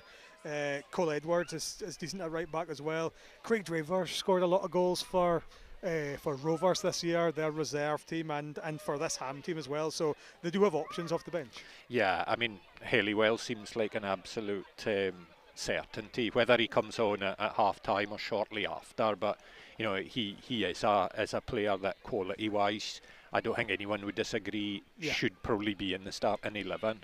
And we discussed before about that element of being loyal to prayers that have got Ham to this point, but at the moment that's no paying off. No, well, we'll see what decisions the two managers make once the half-time cup of tea's been had. But one man not having a half-time cup of tea is Colin McLeod. No beverage at the moment, Colin, but I'm sure you'd like a coffee or something to warm up. It's not just too much of a night for football. No, unfortunately the weather's now just the best for the game and for the players themselves and the teams. It's been pretty tricky with the way the wind is, but yeah, it's been quite an interesting match. Got off to a good start for Sandwick, obviously, scoring early on, and I think it settled them down a wee bit, but Ham have come back into it a little bit, and I think it's anybody's game in the second half, but again, as we've talked about, the wind's probably going to have some effect on that as well, I think. Yeah, I mean, as you know, for the OFA, with your role as president of the OFA, it's another flagship occasion for the association. Oh no, absolutely, big time. It's the Parish Cup holds a lot of support from all over the county, obviously, and it's usually well attended. I must have been a wee bit disappointed tonight that it's as low a crowd as I've seen for a wee while, but and I thought with Sandwick being back in the fray that it might have been a bigger crowd with them coming back again, but like I said, the weather's probably had an effect on that as well. But yeah, it's always a big occasion for the association. Yeah, it's just the conditions aren't conducive for the neutrals coming out and watching. You can, but I'm sure the ones that have turned out, 200, I guess, they'll have enjoyed that first half. Oh, I think so, yeah, and nothing too controversial, but 3 goals in the piece, and that's what come to watch football, is to see a decent game with some goals about, so it's fine. Yeah, Ham been relatively quite dominant in this competition in the past few years, and I was saying to Andrew, this competition tends to go in cycles where you see a team emerge with a really talented group of players, and that's Ham's fortunate position at the moment. Very much so, yeah. And then they've got, not to be cheeky, but they've got a couple of older heads there at the back that's kind of running things through the back, and you can see that in the composure that they're playing with there. And but yeah, it tends to be that way, that you'll get a group of boys coming up through, and then they're together as a team for a number of years, and they have the success that they deserve it with that. Just to look back on the summer a pretty bit, Colin, this is the Parish Cup comes to a conclusion tonight. We're looking ahead to a fascinating battle on Tuesday night between East United and Stromness to decide the destination of the A-League, and of course we had the monumentally good the monumental week of the Island Games, so it's been a busy time for football in Orkney. Oh, very much so, yeah. I mean, this has been a very special year, for football and also for sport in Orkney as well. And some of the feedback I've received from a lot of the teams that competed in the games, they've thoroughly enjoyed that experience, and I think it's been a great success for the football, but also for the games itself. So, busy year for us all. I think the football tournaments in particular were, well, not in particular, but were well received. Like the facilities that the teams seem to enjoy them, and that's without even this fantastic surface at the Picky Centre. No, absolutely. I mean, again, I got a lot of feedback from a lot of the teams and officials that, and a lot of the players there that I spoke to throughout the tournament. They said that's the best surfaces they'd ever played on. And that's from all over the place, as you know. So that was a great credit to the ground staff that we've been looking after these pitches and getting them to the condition they are. And as you say, pitch here's looking amazing tonight as well. Yeah, no, we look forward to the second half. Colin McLeod, OFA President, thank you very much for joining us this evening. Yep. And we will no doubt possibly hear from you again in the not too distant future when we get a conclusion to the A-League decider on Friday night. No, it's just a few minutes until the second half, and we'll update you. We'll update you as to when the teams come out. But we spoke about Ham's approach at half-time, Andrew. Sandwick. Can you just say more of the same, or do they have to change their approach when the teams re-emerge? If I were Sandwick, I wouldn't change a thing. No, absolutely not. I think they just need to keep doing what they're doing in terms of their shape, and look to bring the guys in early on the counter-attack. It will be different playing against the wind, yeah. But I'm not necessarily sure playing with the wind is a huge advantage for Ham, because sometimes it gets more difficult to play passing football doing that too. They manage playing into the wind actually quite well. So no, if I was Sandwick, I would not be looking to change much at all at the moment. I mean, you've got a very, very experienced player in Steve Pope, new, of course, at centre half for Doumbia on odd occasion, Doumbia reserves and Sandwick as well, and he'll not be phased by playing against the wind. No, not at all. And I mean, Stephen's probably no unnatural defender. I'm sure he'd say that himself, but he's gotten more and more used to playing in a deeper position, as most of us do as we get older. And yeah, his positioning. I mean, you've seen the two centre halves. He's been leaving Stephen Craigie to follow Jason Scott about the pitch, and Stephen's been playing very central there, deep if necessary, as the insurance policy. Well, Ham have not taken long over their half-time refreshments. They re-emerge. No sign of any changes yet, I don't think. But and Sandwick not too far ahead them. We might as well get a quick word with the newly appointed editor of the competition sponsors, the Arcadian, Mark Harkness. Thank you for joining us. What you made of that first half? Yeah, I thought it was a really engrossing first half, captivating, one might say. Both teams played really well, given the conditions aren't the best here. But Sandwick probably started the strongest, I thought. Took their goals really well, and you kind of Ham obviously got equalised, got the goal back, and I just thought once the scores went to 2-1, I thought Ham maybe were kind of the more kind of aggressive side without really testing Graham Polk in the goals. Again, they're forcing corners and free kick opportunities, but Graham Polk I wouldn't say he had a serious save to make. No, it's flashed across goal a couple of times, but Graham's gloves have been largely untroubled. So I think what we're waiting on now is the refereeing team. So we'll carry on, but both sides been pretty quick over their half-time team talks, and this Sandwick side certainly not been overawed by the occasion, Mark. No, and I didn't think they would be. Obviously, they've got experienced players in there, people that have been here, done that, and a lot of the young boys that are making their first appearance in the parish final have played a lot of football for by that anyway, and are talented in themselves. So not overawed in the slightest. I think in actual fact they've been surprising, just the start that they did have, but I think really encouraging first 45. Obviously they'll be kind of playing slightly against the wind now, so that will change things up and maybe how they approach it. But I think they can be really encouraged by that first half, and they'll obviously be looking for more of the same. Yes, absolutely. It goes without saying, Sandwick will be looking to capitalise, and if they could get a start like they got in that first half, they would be in absolute dreamland. But it is 2-1 to Sandwick here at half time. The refereeing team just checking the nets, having a foul down over the past 7 or 8 minutes, and everybody seems to be happy. Any predictions for the second half, Mark? Well, I think Ham maybe will enjoy more of the possession now that they've switched sides with the wind at their backs. But I couldn't go out on a limb to say what way this game's going to go, I'm afraid. Okay, well, you continue sitting on that fence or leaning against it anyway, and we'll hear from you again. Thank you very much, Mark Harkness, sports or new editor of the Arcadian newspaper, sponsors of the Parish Cup competition. So we just await the whistle from George Brune. There it goes, and we're underway with the second half of the 2025 Parish Cup Final. Craigie goes long towards Rosswood. Nice touch by Rosswood, cut out though by a Ham defender. There's Wiley, lovely bit of play, gives it to Ross, inside again to Wiley. Wiley looks for Fulton, he's offside.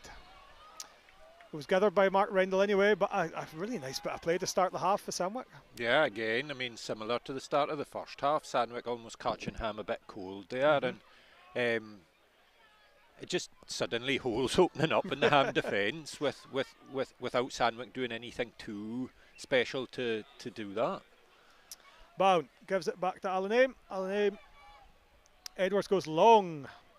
And that is the type of ball that Steve Polk will thrive on all day long. So I do think it's key that, as you've touched on, Andrew, that they just don't give in to temptation to go direct, because I think this Sandwich backline can handle that. Yeah, it's interesting actually because I watched the East Stromness A-League game. Obviously different teams, but some of the same personnel at the back for Ham that there was for East, and I felt they did sort of go long far too much when they were chasing the game. Here's Fulton looking for George Wiley on the left-hand side. George Wiley gathers.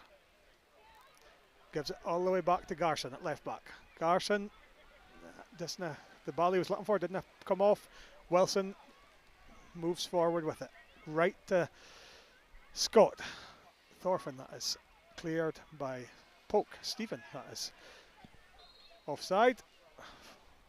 Charlie Fulton just being a bit lazy coming back from an offside position. So Stephen Edwards will get a chance with a dead ball position, or dead ball situation.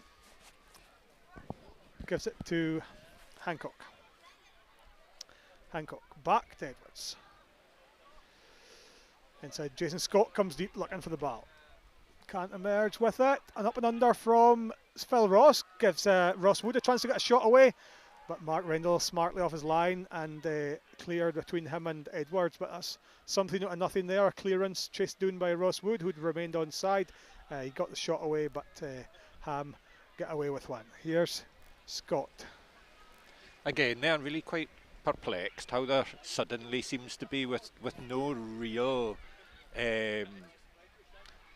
particularly good play from Sandwich. They seem to have a very dangerous position. You know, Edwards seemed to be totally either out of position or hadn't anticipated that ball. It's we were bragging up Horn and Edwards as being so experienced and communicating so well, but not quite panning out that way so far. But I'm sure they'll sort it out, and they're neither of them frightened of telling the other one what to do. So let's see how they get on in this second half. We're just 3 minutes into this period now. So Edwards shot a slide tackle. I thought might have been enough for a free kick there, but nothing in it. Sandwich will like to see this. The match ball half a pitch away, all the way over the athletics track here at the Picky Centre. Somebody's check it, gone fleeing, so that might be. Graham will have learned from his cousin Erland about trading that fine line between just moving fast enough, to get a yellow card, but in terms of getting the ball back. Yes, we'll keep an eye on that one as the second half develops and as the score remains 2-1 to Sandwich. Ali Morgan. Cleared by Hoori in that central position again. He seems to just have abandoned his left wing position altogether. That's come off a Sandwich boot, I think. Nope, it's a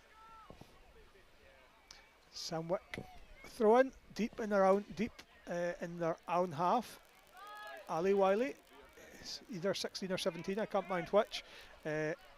So he's got plenty of football ahead of him. That one goes Ham's way though. Just 16, I think, Ali. Okay, so excellent young player though. Yeah, I think I'm right in saying he played junior county and be one for the future. Hoori clears the ball. Horn takes the throw in. Jason Scott, nice touch of the chest, but can't gather it. Wiley clears, but Wilson nods off to Alan. Can Alan get a shot away? He does, but it drifts wide. Remains 2-1 to the West Mainland side. Definitely worth a shot from 25-30 yards if you get a clear sight when you're shooting in that direction. Well, as Mark touched on at half time there, Graham Polk's not been tested in goals yet, so you'd want to get a shot off in that situation if you can. Thorfinn Scott plays it forward. There's Ben Bowen on the on the right hand side. Mark Garson gives it to George Wiley. George Wiley been impressive in midfield so far. Joe Wilson gives it to Horn, but he's crowded out by Philip Ross. He's done nothing wrong so far. Phil Ross on the right hand side. Yeah, they've just done really well in closing that space before the centre backs and the centre midfielders have a chance to make a telling pass. I think what we've seen, and admittedly there's some different personnel in the Ham team here, Andrew, but what we've seen is a masterclass in how to play against them compared to, it's going to go out for a Ham corner there, a sliced clearance, compared to St Ola last year, who just went behind early on and never got to grips with Ham's three in midfield. Yeah, definitely, and we've spoken a couple of times now about their wide players tucking in, especially Houri, and that's what they need to do. Here's Ham's corner. Joe Wilson takes. Ham heading into it, but it'll go in. Graham Polk just kind of palms it clear in a fashion. He couldn't quite get his gloves round it. Michael Gulliant's shot is charged down by an orange shirt. Here's Thorfinn Scott. Thorfinn Scott chips up and under. Mark Garson's on the end of it, and it'll remain in Ham's possession midway through the Sandwick half. So it's been largely Ham in this first half, in the second half so far. Here's Joe Wilson hitting the byline, but the pace on the ball just meant he couldn't wrap his foot round it, and it's another Sandwick goal kick. Yeah, I thought he maybe he did excellent with his first touch and knocking it past the defender, but I thought he might have just been able to wrap his foot round that and do a little bit better. But certainly here we seem to be getting a pattern where Ham are quite successfully pinning Sandwick in this half so far. Yeah, bar that first half chance for Ross Wood, it's been mainly all red. The Ham are they're playing down the pitch with the wind towards the PDC in this first half. Sandwick against the wind in orange and black. They go towards the new care home. Oh, that's 2-all. That's 2-all. A Jason Scott cross nodded on by I think Mark Garson, was it, Andrew? And it's looped over Graham Polk and just a goal out of nothing. I don't know if it was maybe Stephen Polk. Okay. But it happened that quickly. I wasn't entirely sure, but certainly, one of that ones where he's flashed a shot in and the defender instinctively looks to get anything on it with her head to clear it, and it's just taken a glance and blow and gone straight in the top corner. Absolutely nothing Polk could do. Nothing Graham Polk could do with that one. As you say, Andrew, it happened very quick. A double take by Ross Wood there. 1 minute it was a Ham throw. Jason Scott kind of turned, cross, lots of pace on it, and just nodded by the Sandwick defender past his own goalkeeper. I don't know if it'll go as an own goal, but regardless, it's 2 each here. Just 8 minutes into the second half, and Ham back on level terms. And what can Sandwick do in response? Oh no! Here we go. He's offside. Jason Scott thought he'd put his time ahead, but it's offside. I wonder about that one. I would like to see it again, because it's clearly off a Sandwick player. If the Sandwick players played it deliberately, then my understanding of the rules would be that it plays him onside effectively, but he's maybe been offside when. I think that's the point you need to see back, is where was Jason Scott when the Ham player headed it into the middle. He was beyond the last defender when it came off the defender, but quite honestly, when I saw it, I didn't think that was offside. But no doubt now folk will be rewinding that on Facebook and having a look for themselves. Ham just having a real spell of dominance here. Jason Scott thought he'd put his side ahead, but the flag quickly went up from Simpson on the far side there, linesman Simpson. So it remains 2 each here, but Sandwick get off with one there effectively, and they're needing to settle down here and make their way back into this game, because it's been all Ham for the past 10 minutes or so, including that equaliser. Maybe a fortunate equaliser, but you make your own luck in this game. And there's a lovely reverse ball by Joe Wilson. Jason Scott again, I think, was offside. Yes, the flag was going to go up from Simpson, and George Brune gives the gives the offside. He did look just offside there, but Yeah. I suppose maybe Ham have gotten a wee bit of a break with that equalising goal, and then maybe been a bit unlucky with the offside. So maybe the two things even themselves out a wee bit. I've heard lots of Celtic and Rangers fans say that over the years, that luck evens itself over the years, but sometimes yet to see it. I've heard lots of Aberdeen fans with conspiracy theories as well, so let's not go there tonight, Adam. Here's two subs being made by Ham. Steve Helliwell comes on at right back for Alan Aim.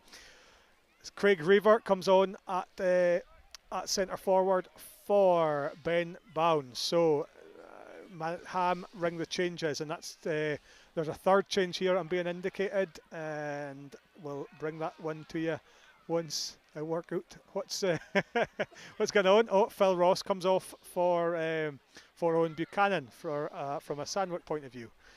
So yes, a few changes here being made after the just coming up to the hour mark. Is that Cole? No. I wonder if Jason Scott will just drop slightly deeper here. And Cole Edwards, the third Ham sub, he's new on the right hand side. So that's Bown, Alan Aim, and just trying to work out the third sub that went off for Ham. Connor Hancock being replaced by Craig Draver, Stephen Helliwell, and Cole Edwards. For Samwick, Owen Buchanan comes on for Philip Ross. So those are the changes just after 57 minutes or so. So 3 subs in one go, and 3 strong players to bring on, Andrew, for Ham. Yeah, and we hadn't talked about it on the commentary, but I do think those 3 players for Ham had been the least effective in their 11. Not to be too critical, but they'd been certainly in the quietest games. So I'm not surprised to see those changes from a Ham perspective. And I think, before I noticed 5 minutes ago, I think Philip Ross was struggling with his knee a bit. He had it quite heavily strapped, so I think that's probably an enforced change. Yep. 3 subs for Ham, 1 for Samwick. So the game goes down now, just as we approach the hour mark. It's 2-2 here at the Picky Centre. Nothing a foul there to give against Samwick, and but to be bringing players like Craig Draver and Stephen Helliwell in particular off the bench, a bit of a luxury. Andrew and Cole Edwards, a very capable young player as well, and another father-son combo playing in a Parish Cup Final. Yeah, indeed. You always get these family links, don't you? And yeah, I mean, I haven't seen a huge amount of Cole play, but the games I have seen him, he'll be an energetic sort of presence down that side, and that'll be a new challenge for Mark Garson down there. He's in. We'll just give you this. Here's Craig Draver with his first touch of the ball. Gives it to Joe Wilson. Joe Wilson tackled by Craigie. Jason Scott fluffs his lines, hits the air rather than ball, and Houri doing well in midfield. He crowds him out. Edwards, Cole Edwards, that is. He comes into the box, but Houri's there again, and gives it back to Edwards. Edwards gives it to his right back Helliwell. The starting Orkney right back Helliwell comes to the byline, but can't do anything with it, and it is Graham Polk who gets his hands on the ball. Cole Edwards, from what I've seen of him, which has been mainly Parish Cup football, is a fiery young player, like perhaps like his father would have been in his younger days. Yeah, maybe the apple hasn't fallen far for the tree, maybe. After watching Stephen wrestling with Jamie Flett on Tuesday, I think there's still maybe a bit of that there. But no, I mean, obviously, most good players have a bit of that Graham in Horn them. emerging from defence. Can he get a shot away? He's going all the way. Graham Horn has to give it to Cole Edwards, who puts it across goal, fizzes it across goal. Polk gives it to Polk. Back to Edwards, same again, drives it across the box. Third bite of the cherry for Cole Edwards, doing well on that right hand side to start with. He's given Samwick a problem on the left. Yeah, he started well there, giving them a new option. Graham Horn there just seemed to be dancing through the middle of the pitch. I couldn't believe he didn't get a shot away. I don't know if the ball just didn't quite fall on his foot right, but he had 2 or 3 chances. Horn with a corner now. Oh, a lovely header by Jason Scott, but it's 2 or 3 feet wide of Graham Polk's right-hand post, but he rose well and found a yard of space there, Jason Scott. Yeah, and he is really dangerous in the air. That's the thing. I mean, you think Jason predominantly for his skills on the deck, but he scored, a cracking header against Caithness for Orkney, and I think he scored in the Island Games with his head. And, I think so. yeah, he's really good in the air. Here's Helliwell, another Island Games member of the Orkney squad. Cole Edwards can't keep it in, and it'll be a Sandwick throw taken by Mark Garson after 61 minutes. Been mainly Ham in the second half. They have equalised. It's 2-2 with half an hour to go in this 90th Parish Cup final. Just to give you, well, we've spoken about Sandwick's domination. That'll go through to Graham Polk. There have been 89 finals so far, Andrew, and Sandwick have won 23 of them. I mean, that's quite extraordinary, isn't it? It is, yeah. And I think that their purple patch over that 23 probably came in about 40 competitions or something. Or, oh, absolutely. Yeah. So, yeah, they really were so dominant for a few years there. And yeah, it kind of got a bit sickening when you were playing against them, to be honest. But I've seen actually, shades of that old Sandwick team tonight, because they weren't always, sometimes they were, but they weren't always the best team, but they were just so good at getting over the line and getting the job done. Good play doing the left-hand side there by Jason Scott and substitute Craig Draver. It's resulted in a corner, and Joe Wilson will take that. Just getting a score through from the professional game, and Rangers equalising with a late penalty. Who often have we said that over the years? But at home to Dundee, more points dropped for Rangers. Joe Wilson takes the corner. He looks for Jason Scott again, but cleared by Craigie. Craigie finds Fulton, who's been quieter in the second half, as has the Sandwick team. But Fulton, diagonal, looks for Ross Wood. Can he get the end of it? No, well out. Mark Rendell in goal. And just a threat there from Graham Polk. Lands awkwardly on his knee. Ooh. I think he'll be okay, but he has had his injury troubles over the years. But great to see Graham Polk finally getting recognised at county level, getting his first Orkney cap and a substitute and a spot on the subs bench in the Mellon Cup. There's Edwards on the right hand side. Ham, incidentally, have won the Parish Cup 7 times, so they're going for their 8th win, and they've lost in 6 finals up to this point, including a spell of 3 losses in 4 years at the kind of early 2010s, including the last time and only time these two teams met in the final, which was 2012. Sandwick winning 3-0 on that occasion, including a goal from Steve Polk, who would have been further forward on that night. He's at centre half tonight, and we'll need to check back, but might well be doing this an own goal, perhaps, if the dubious goals panels has been feeling particularly harsh, Andrew. Yeah, maybe, but probably a bit harsh, because I think it was a shot on target, but without the deflection, I suspect it might not have gone in. No. So that was the equaliser in this second half, where it remains 2 each. We've had 4 goals shared by the team so far. Will we see more in the next 25 minutes or so, or are we heading for a period of extra time? Let's wait and see. Graham Horn again striding forward from the back. He's enjoying playing with the wind at his back so far, I think. Jason Scott wide to Steve Helliwell. He gets a shot away. That's a bit more like it, but again wide of Polk's left post. Yeah, Horn, quite right, as Sandwick are obviously dropping deeper, and an additional man is going back into the midfield to help.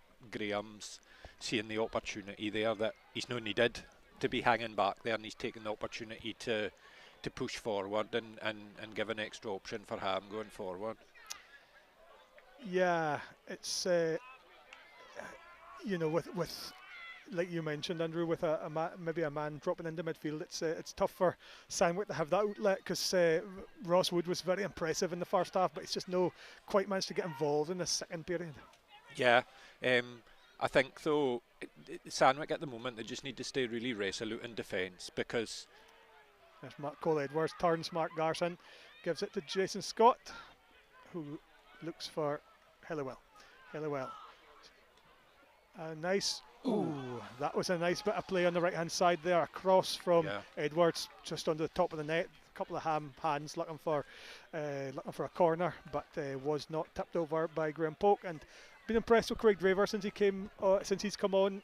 Andrew, he's a big physical striker, and a couple of nice touches, and he's bringing other players into the game. Yeah, he's doing well there, and young Edwards has started really well on the right hand side as well. I think the changes have been positive for him. And it's given them the luxury of dropping Jason Scott into that kind of number 10 position, isn't it? Which is hopefully, from a Ham point of view, get him more involved in the match. Know that he was a slouch in the first half, but he's more in midfield now.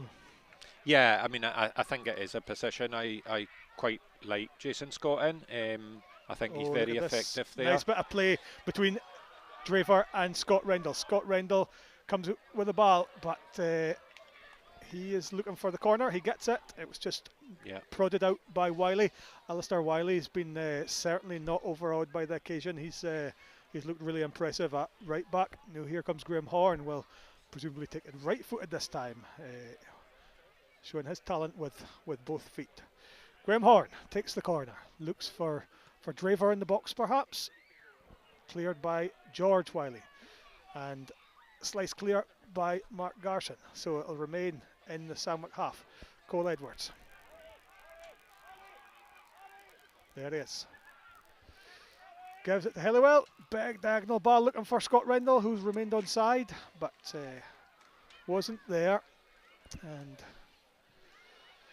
Sandwick not quite hanging on, Andrew, but it's one-way traffic at the minute. Yeah, they just need to be really strong in defence. This is where the guys like Stephen Polk and Ali Morgan and Stephen Craigie there in the middle need to be pulling the guys in about them and just saying, right guys, no goals for the next 10 minutes, and then they try and build back into the game again, because I think if they can do that, they will still get chances at the other end, because I'm not totally convinced with Ham's defence tonight. But yeah, a lot of pressure building. Here's Scott down the left hand side. Big looking ball, lovely ball. 3-2. 3-2 to Ham. Cole Edwards has been so impressive since he came on in the second half, and he gets his reward with a goal. That was Jason Scott, a lovely cross, just found Edwards at the back post. Andrew fell nicely, and he tapped it in for a Ham lead. First time they've led. Yeah, thoroughly deserved by young Edwards. He's been excellent since he came on, and I think you saw Jason there. That's the benefit of having him in one of these sort of support and attacking positions, drifting out wide. His delivery is so good from the wide left area, and it gave Mark Garson a real headache there with the winger able to get a jump on him. So yeah, kind of felt a bit ominous since the second Ham goal, and they've certainly deserved. I'm not saying they deserve their lead, but their play in the second half has merited a goal or two. So Sandwick now have to come up with something. That's Ham 3, Sandwick 2. Total turnaround in the second half. We're just coming up to the 20 minutes to go mark, and it's Ham's cup to lose at this moment in time. Cole Edwards. What a moment for him! His first goal in a Parish Cup Final, Andrew. Yeah, and fantastic feeling to score in such a big game. So I'm sure he'll be delighted with that. And yeah, it's a real uphill task now for Sandwick. It does sort of feel that everything's just sort of against them at the moment. Yeah, no, I think you're right there. It's been a tough second half for them here, and the substitutions have undoubtedly aided Ham, bringing on real talent off the bench, and that's a luxury every Parish team would like to have, bringing county players off the bench. There's Wiley. He's been up against it in the second half, but it'll be another Graham Polk goal kick. But yeah, it's just a difficult task for Sandwick. They need to get back to what they were doing in the the first 20 minutes of the game, Andrew, but easy for us to say on the sidelines and very difficult for them to do. Yeah, and more difficult as well playing against the wind, because in terms of playing early balls into the channels, it's much more difficult for them to do this half, and also, Ham are pressing and pinning them in quite well. So yeah, again, they've lost a goal, but almost at the moment, I think the same message is, right, let's get through the next 10 minutes, guys, and then see where we can go for there. Here's Jason Scott on the left-hand side. Plays it off Ali Morgan, who needs to rally his troops to see if they can force an equaliser in the last 18 minutes or so. But it's deep in Sandwick territory right now. Gullion with a throw. Gives it to Draver. Playing with back to goal as he often does. Thorfinn Scott tackled by Fulton. Gullion left-footed. Craigie clears. Thorfinn Scott robs Fulton though. Thorfinn Scott doing well. Gives it to Gullion. Gullion hits the byline, but his left-footed cross is a poor one. And here's I think he's going to have to work on his left foot a wee bit if he's going to play left back more often. It's couple of good crossing opportunities there, but the quality of strike you're looking for. Well, three policemen or three police officers, I should say, down below us here, enjoying the Parish Cup Final. I don't think the parish, I don't think the football on show has been criminal in any sense of the word, Andrew. It's been perfectly decent. No, absolutely not. It's been a good final, and I don't think there's been any crowd trouble either, but they're maybe just keeping a close eye on Mr. Daldy there with his tins of tenants. Yeah, maybe indeed. Yeah, I think it was only a 4-pack he came across. Not go too wild on that, surely. But yes, I think the Rendell fellow, he's a keen football player and he's stalwart, so he's come along for a just check on progress at the 2025 Parish Cup Final. It's 3-2 to Ham. It's just around 17 minutes to go, and Sandwick needing to come up with something. A diving challenge there by Hoori, but didn't get close to the ball. It goes out for a Ham throw. Sandwick being pretty much non-existent in an attacking sense in this half. Wind against them, of course, playing a big part. Edwards dancing into the box. No, it's Jason Scott dancing into the box. Twists and turns, but drifts out of play. And it remains Ham 3, Sandwick 2. And we spoke about earlier on, Andrew, there's goals in this Ham team, and they've proven that in this second half. Yeah, indeed, and I think obviously aided by that wee bit of luck, with deflection, but I think that's what we were saying as well. Playing with a backwind, if you've got a sight from 20-25 yards, that's why it's so worth having a shot. Here's Sandwick's second sub of the evening. Gavin Linklater gets a chance to show what he can do. Charlie Fulton makes way for him, and we'll see if Gavin Linklater can change their fortunes up top. He wasn't in the squad the last time Sandwick were in the final, so he gets a chance tonight. Craig Draver looks for Edwards. Same again. Edwards drives into the Sandwick box. Mark Garson gets back to crowd about, but the cross is totally mishit, and it goes out for a Sandwick goal kick.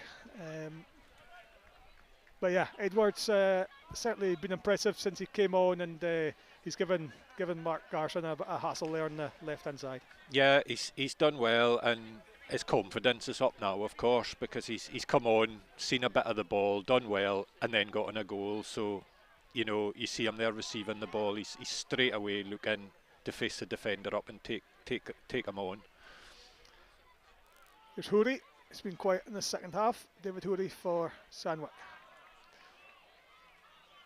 Yeah, David, they've not really hugely gotten him into the game from an attacking point at any part. I know he scored the second goal, and it was a composed finish from him. But you've not really seen him running at the Ham defence. That one was charged down by Craig Draver. Does he get the run of the ball? He might here, but a fresh air shot. He still gets that. And he's being watched closely by Alistair Wiley. Edwards crosses, but straight in the gloves. And I wonder if Mr. Craig Draver had a spectacular goal in the mind there, Andrew. Yeah, he certainly swung at that pretty hard, but there wasn't a lot of contact. And I think Graham Polk was probably quite relieved too, because I think he'd almost gotten caught in no man's land, wondering whether to come or not.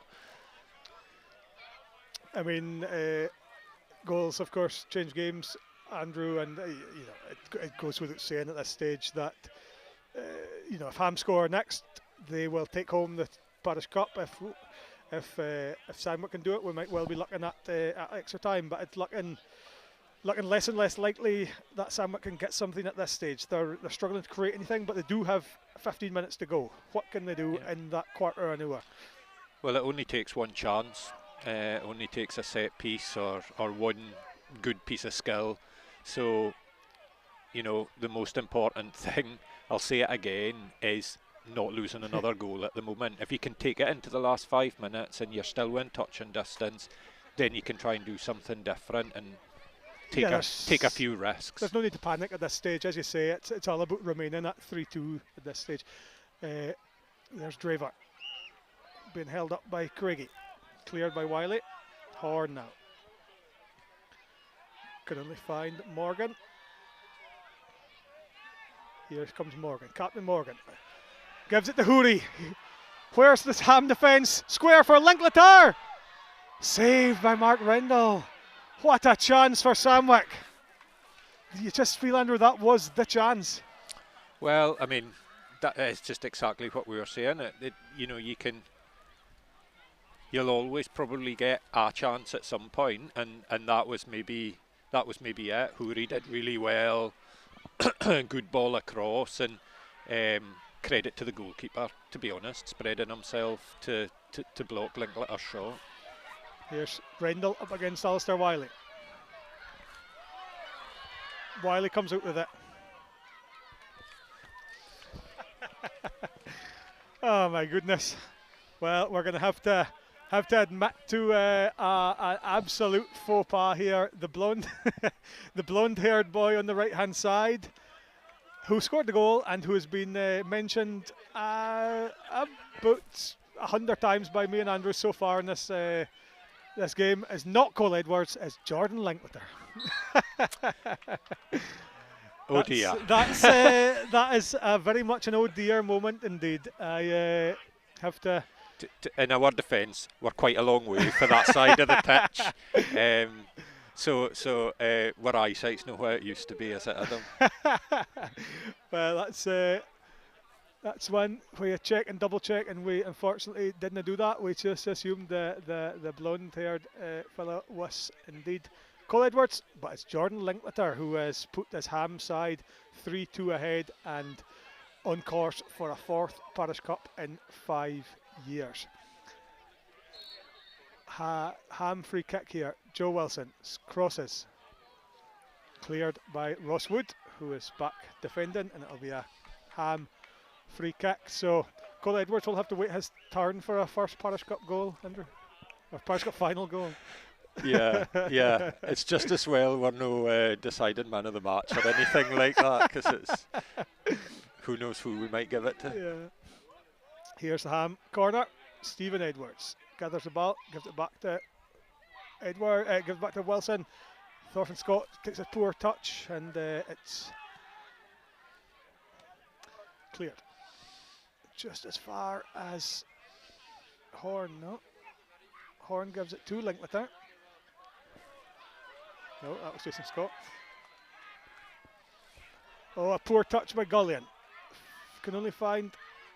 Oh no, Hoori's crowded out by Linklater.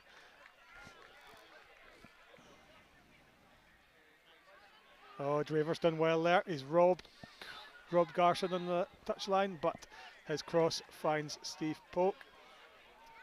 Steve Polk clears up to the halfway line.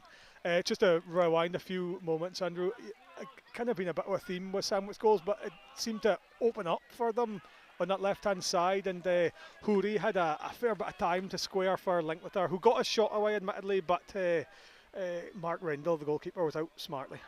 Yeah, Rendell did really well. I think the kind of semi-long ball over the defence to Houri was actually pretty well judged, but there's just been moments in the game throughout where suddenly the Ham defence has looked very sparse. Yeah.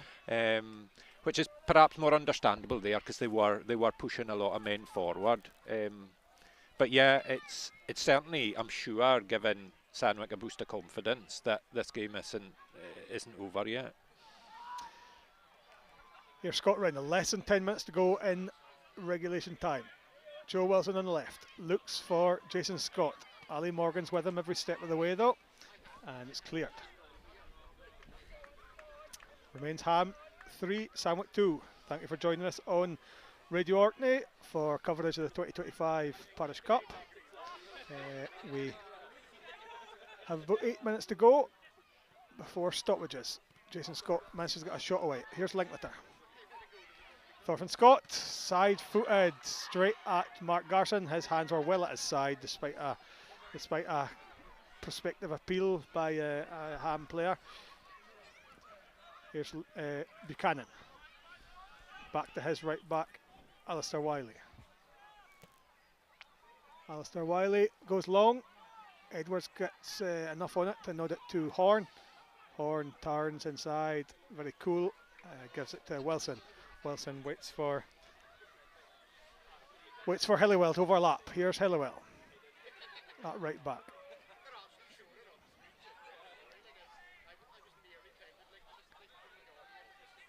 Hillywell back up, charged down by, I think that's Gavin Linklater.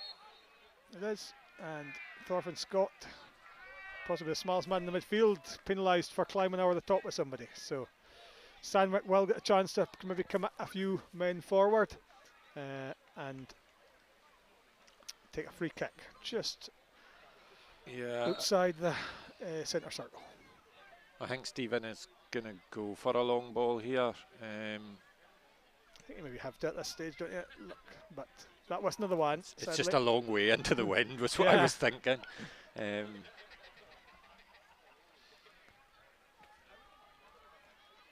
Yeah, I think as well now, we've spoken a couple of times about how much Houri's been tucking in the game, but right now I think Mark Garson's needing a little bit of help over at that side with Halliwell and Linklater. A couple of times there when you saw Horn playing it out for defence, and Mark suddenly was almost in a 2-on-1 situation. 6 minutes to go in the 45. Mark Rendell's on his own byline, chased down by Ross Wood, who can only find Buchanan. Buchanan shoots with the keeper out of position, but Wood had done well to beat him from fully 40 yards. So it's in Mark Rendell's hands. Exactly where Ham wanted at this stage. He goes long looking for Scott Rendell. It'll head up nicely for the striker though, but Wiley, very intelligent play there, just gets between the ball and the man, and does enough for his goalkeeper Poke to gather the ball. Poke can only find Gullion though. Gullion clears it, hits the ball forward, and like I say, Ham have it exactly where they want it, in the Sandwich box. Game's just gone a bit scrappy again the last 5 or 10 minutes, which I actually think if you're in Sandwich colours, you're maybe no too unhappy about. The sort of momentum stopped slightly for Ham, but tired legs out there now, Andrew. 2 or 3 sets on show, because it's been a intense 85 minutes or so. Thorfinn Scott moving forward, lovely shot. He finishes the game 4-2 to Ham, and that will be the Parish Cup heading home to Ham after Thorfinn Scott scores the 4th goal.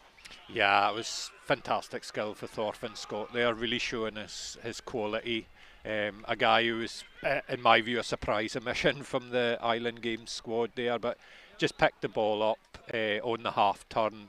Lovely bit of skill inside the centre half and precise finish past poke. And just with 4 plus stoppages to go, Andrew, you can't see any way back at this stage for Sandwick and Ham have probably been just about worth their win over the course of the 90 minutes. I think so, yeah. I mean, they have shown the most quality overall, but I think, you know, a lot of credit to Sandwick. They've made it a really, really enjoyable game. Yeah. For the neutral and for all the spectators here today, and they, you know, I think they've gotten their tactics right tonight. It's just they haven't been able to hold out in the second half when they just had to ride a kind of rough period for a while, and they just haven't quite been able to do it. Unfortunate with the second goal, Andrew, and a couple of moments a real quality for Ham. Aside from that, put them 4-2 ahead in this second half. Here's Houri gathering the ball halfway through the Ham half.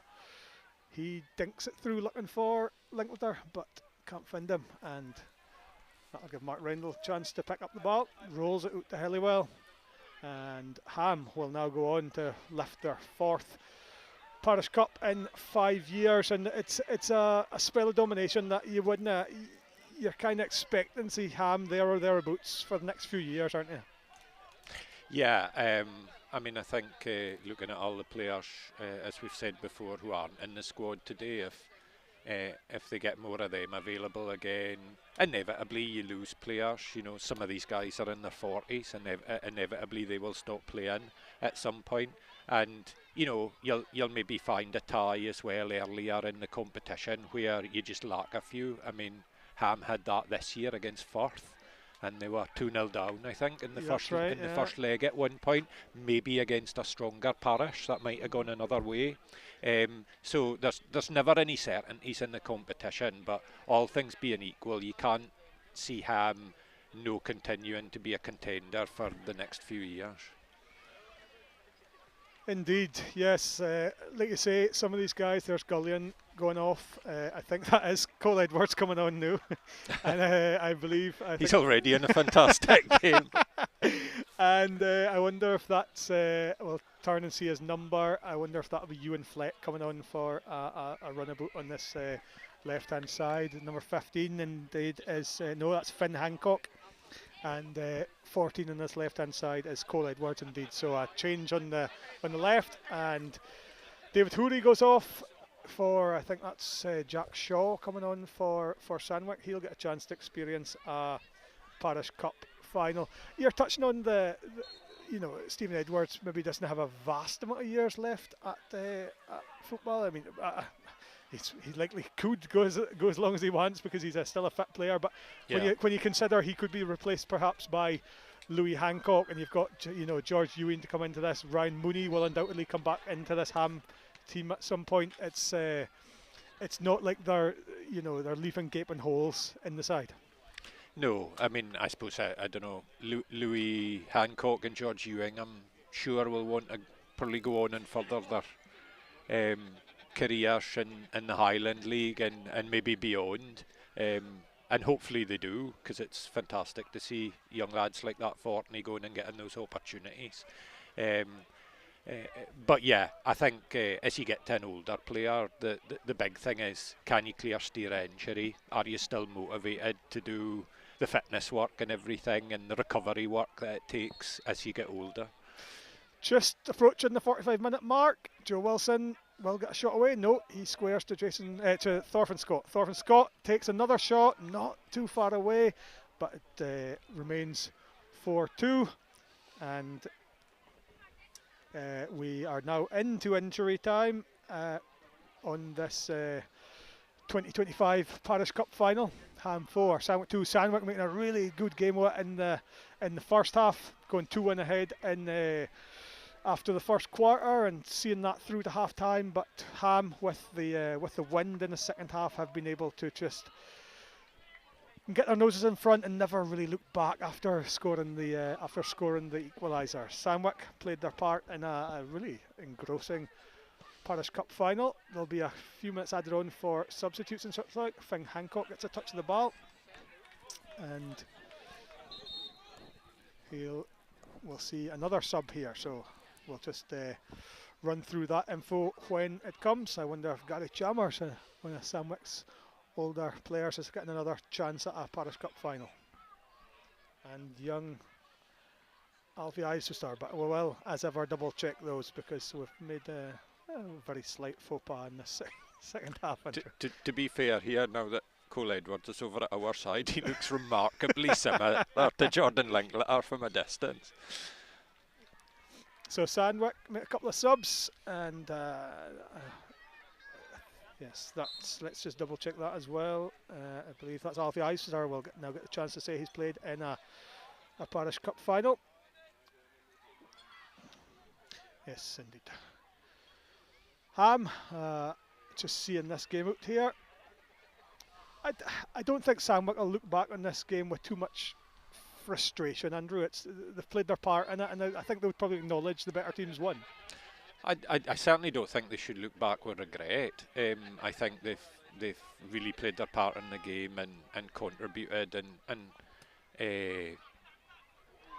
Finn given Hancock Ham with a great chance that was there a great chance from a corner. Joe Wilson funded him at the front post. No, Sandwick have done well, and they've made a real game of it. And we did think before the game that folk who were maybe thinking it was going to be a kind of quite a comfortable win for Ham were probably in for a bit of a shock.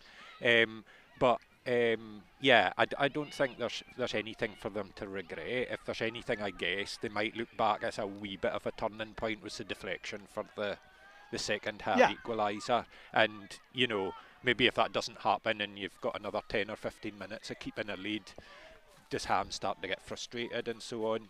But I also think Ham were able to bring that 3 players on and strengthen their team. It wasn't just a case of making a change, it was actually strengthening their team. Yeah, no, I think you're hit the nail on the head there. Absolutely. They've Graham Horn said pre-match he wanted to remain loyal to players like Alan Aim. That's got them or been part of or started all 6 games. It's got into the final.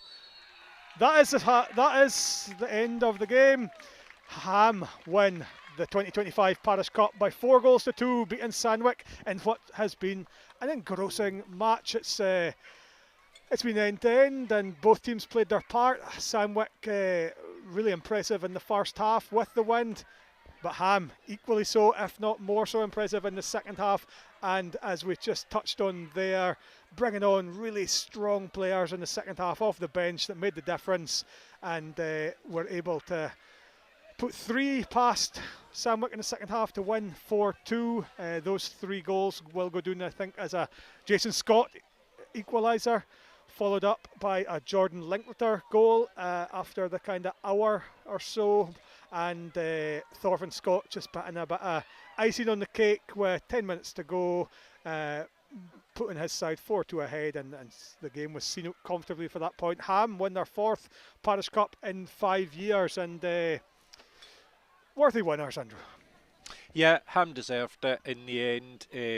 Ultimately, they're sort of little bit extra attacking quality just told, and I think Sandwick have been worthy finalists and have contributed to a really good game, which is good to see, because sometimes with finals you get a kind of bit of a stodgy, turgid game, but we certainly didn't get that tonight. We got lots of opportunities and plenty goals.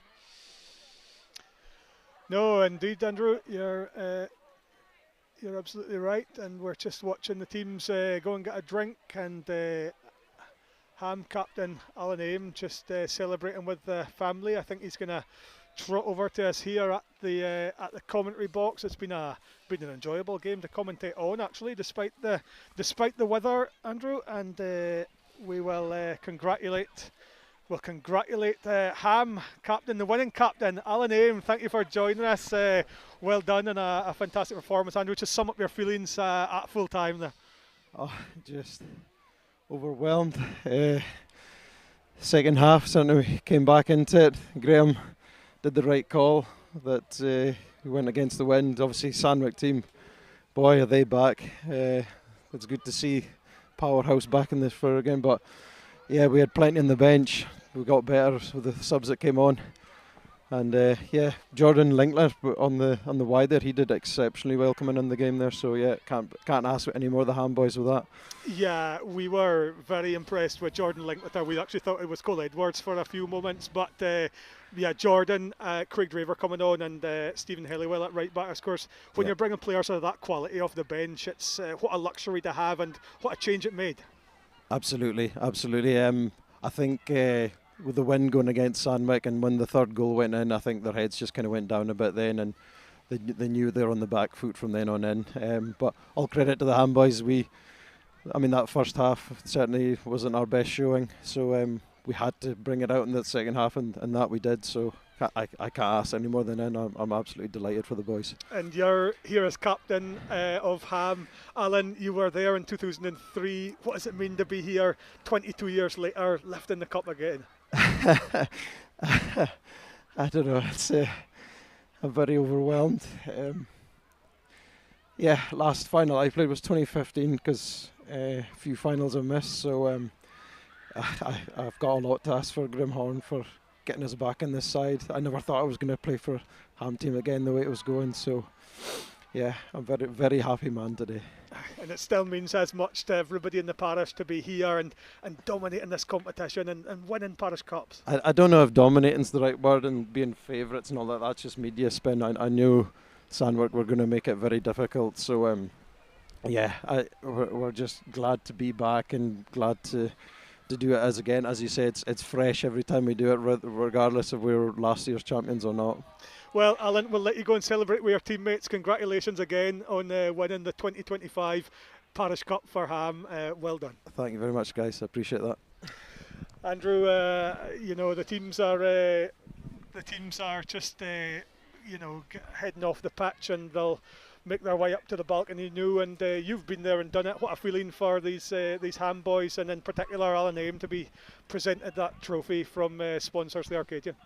Yeah, absolutely. It's a funny feeling of, because you're usually exhausted by the end of the 90 minutes, or sometimes your finals are 120 and penalties, but it's that mixture of pride, relief sometimes as well, especially if you've come into the game as favourites. My own experience, Alan was speaking about the 2015 final there. We came into the final big underdogs against Ham that time, and were able to come out winners. That was probably an amazing feeling. And then in later finals, you were going in expected to win, and it was a bit more about relief because you haven't let anyone down. Yes, indeed. That's a good point, and I think Ham, we're being told by Alan, it's all media spin that they're the favourites and that they're dominating competitions, but the results don't lie, do they? I mean, you don't win 4 or 5 parish cups without being a good team and a dominant team. No, absolutely, and I think at that you had the game in 2021 between Stromness and Ham, which in a way, looking back now, was a bit of passing of the baton there. Stromness had had a very, very strong period, and that game went all the way to penalties and could have gone either way. Ham just sneaked it, and then since then, they've not often looked like losing in this competition, and if they keep the squad together and they keep the desire, I suppose, to keep turning up for these games, because there's a lot of football for these guys, Way League and reserve and county and whatever level it is that they're involved in. If they keep that desire to keep turning out and playing for Ham, I think they'll remain the top team in the competition for the foreseeable future. Yes, well, if you're from a Ham persuasion, or of a Ham persuasion I should say, that's certainly the outcome you're wanting. We're just awaiting the Ham side to emerge onto the famous picky balcony here. I think I do see the grey suit of Colin MacLeod down there on the balcony. So he'll say a few words. We are a bit far away. I don't being at the far side here to bring you too much of that, but we'll stick with this for a few moments. Colin emerging there, and I think he's gonna say a few words. It's the familiar figure to me anyway, Mark Harkis, the Arcadian editor. He'll be involved in this presentation too. So a small but enthusiastic band of fans down below the balcony there, and I also think, Andrew, it adds something when you've got at the old Bignell pavilion and here at Picky, when you've got a balcony to present a trophy. It's a nice thing. It is good. It's great when you're going up there to that balcony and you're on it, and it's horrible when you're standing below having to clap. But you know, at the end of the day, that's football, not sport. You have to accept losing as well as celebrating winning. Yes, indeed. So the Ham players just making their way up the stairs at the Picky Centre, and they'll get that familiar feeling being handed the famous old trophy and possibly filling it in a function at the Ham Hall, I believe, tonight. So Colin McLeod going through a few thank yous as usual, officials and sponsors, the Arcadian, and Sandwick, of course, for making a good game of it. And like I said, Andrew, it's sometimes these finals can be one-sided, like we saw last year between Ham and St Ola. But Sandwick certainly made a better fist out of the day, and they've got the core.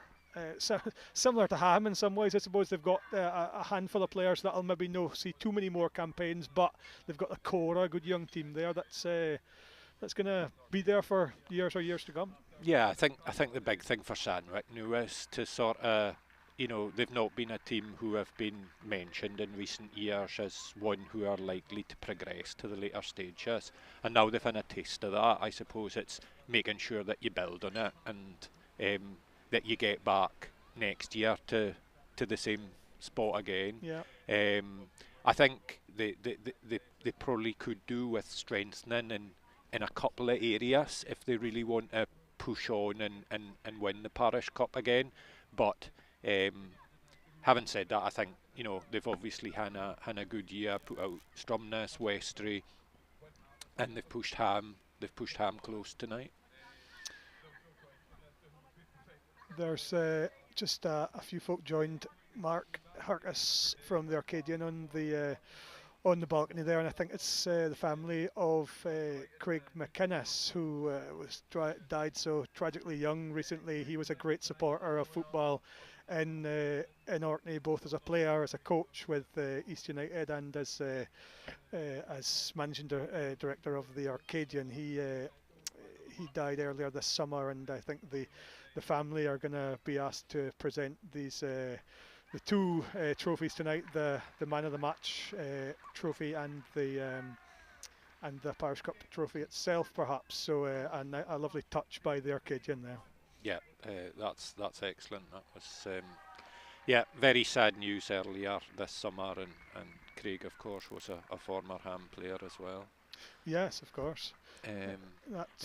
Looks like Jason. So where eyesight's know what it used to be, Andrew, but I think that's Jason Scott got in the man of the match, is it? I certainly, if you were asking yes, me, number 9, Jason Scott. 9. If you're asking me for my man of the match, I would have said Jason. I thought he was the outstanding player on the pitch, and probably before the game he would have been singled out as the outstanding player on the pitch, and he put in a performance to kind of match that status, I think. So there's Alan Aim. We spoke to him a few moments ago, Ham captain. He's made his way to the Picky balcony. He leads his team forward, the red shirts of Ham, and he will get a chance to lift the trophy after a 22-year absence. 2003 was the last time he was in a winning Ham team. Of course, they've been much more successful since then. He gets his opportunity tonight to lift the Arcadian Parish Cup aloft. and we'll just wait with this a few moments for him to do so. He'll be handed the trophy by the family, a family member of Craig McInnes, and we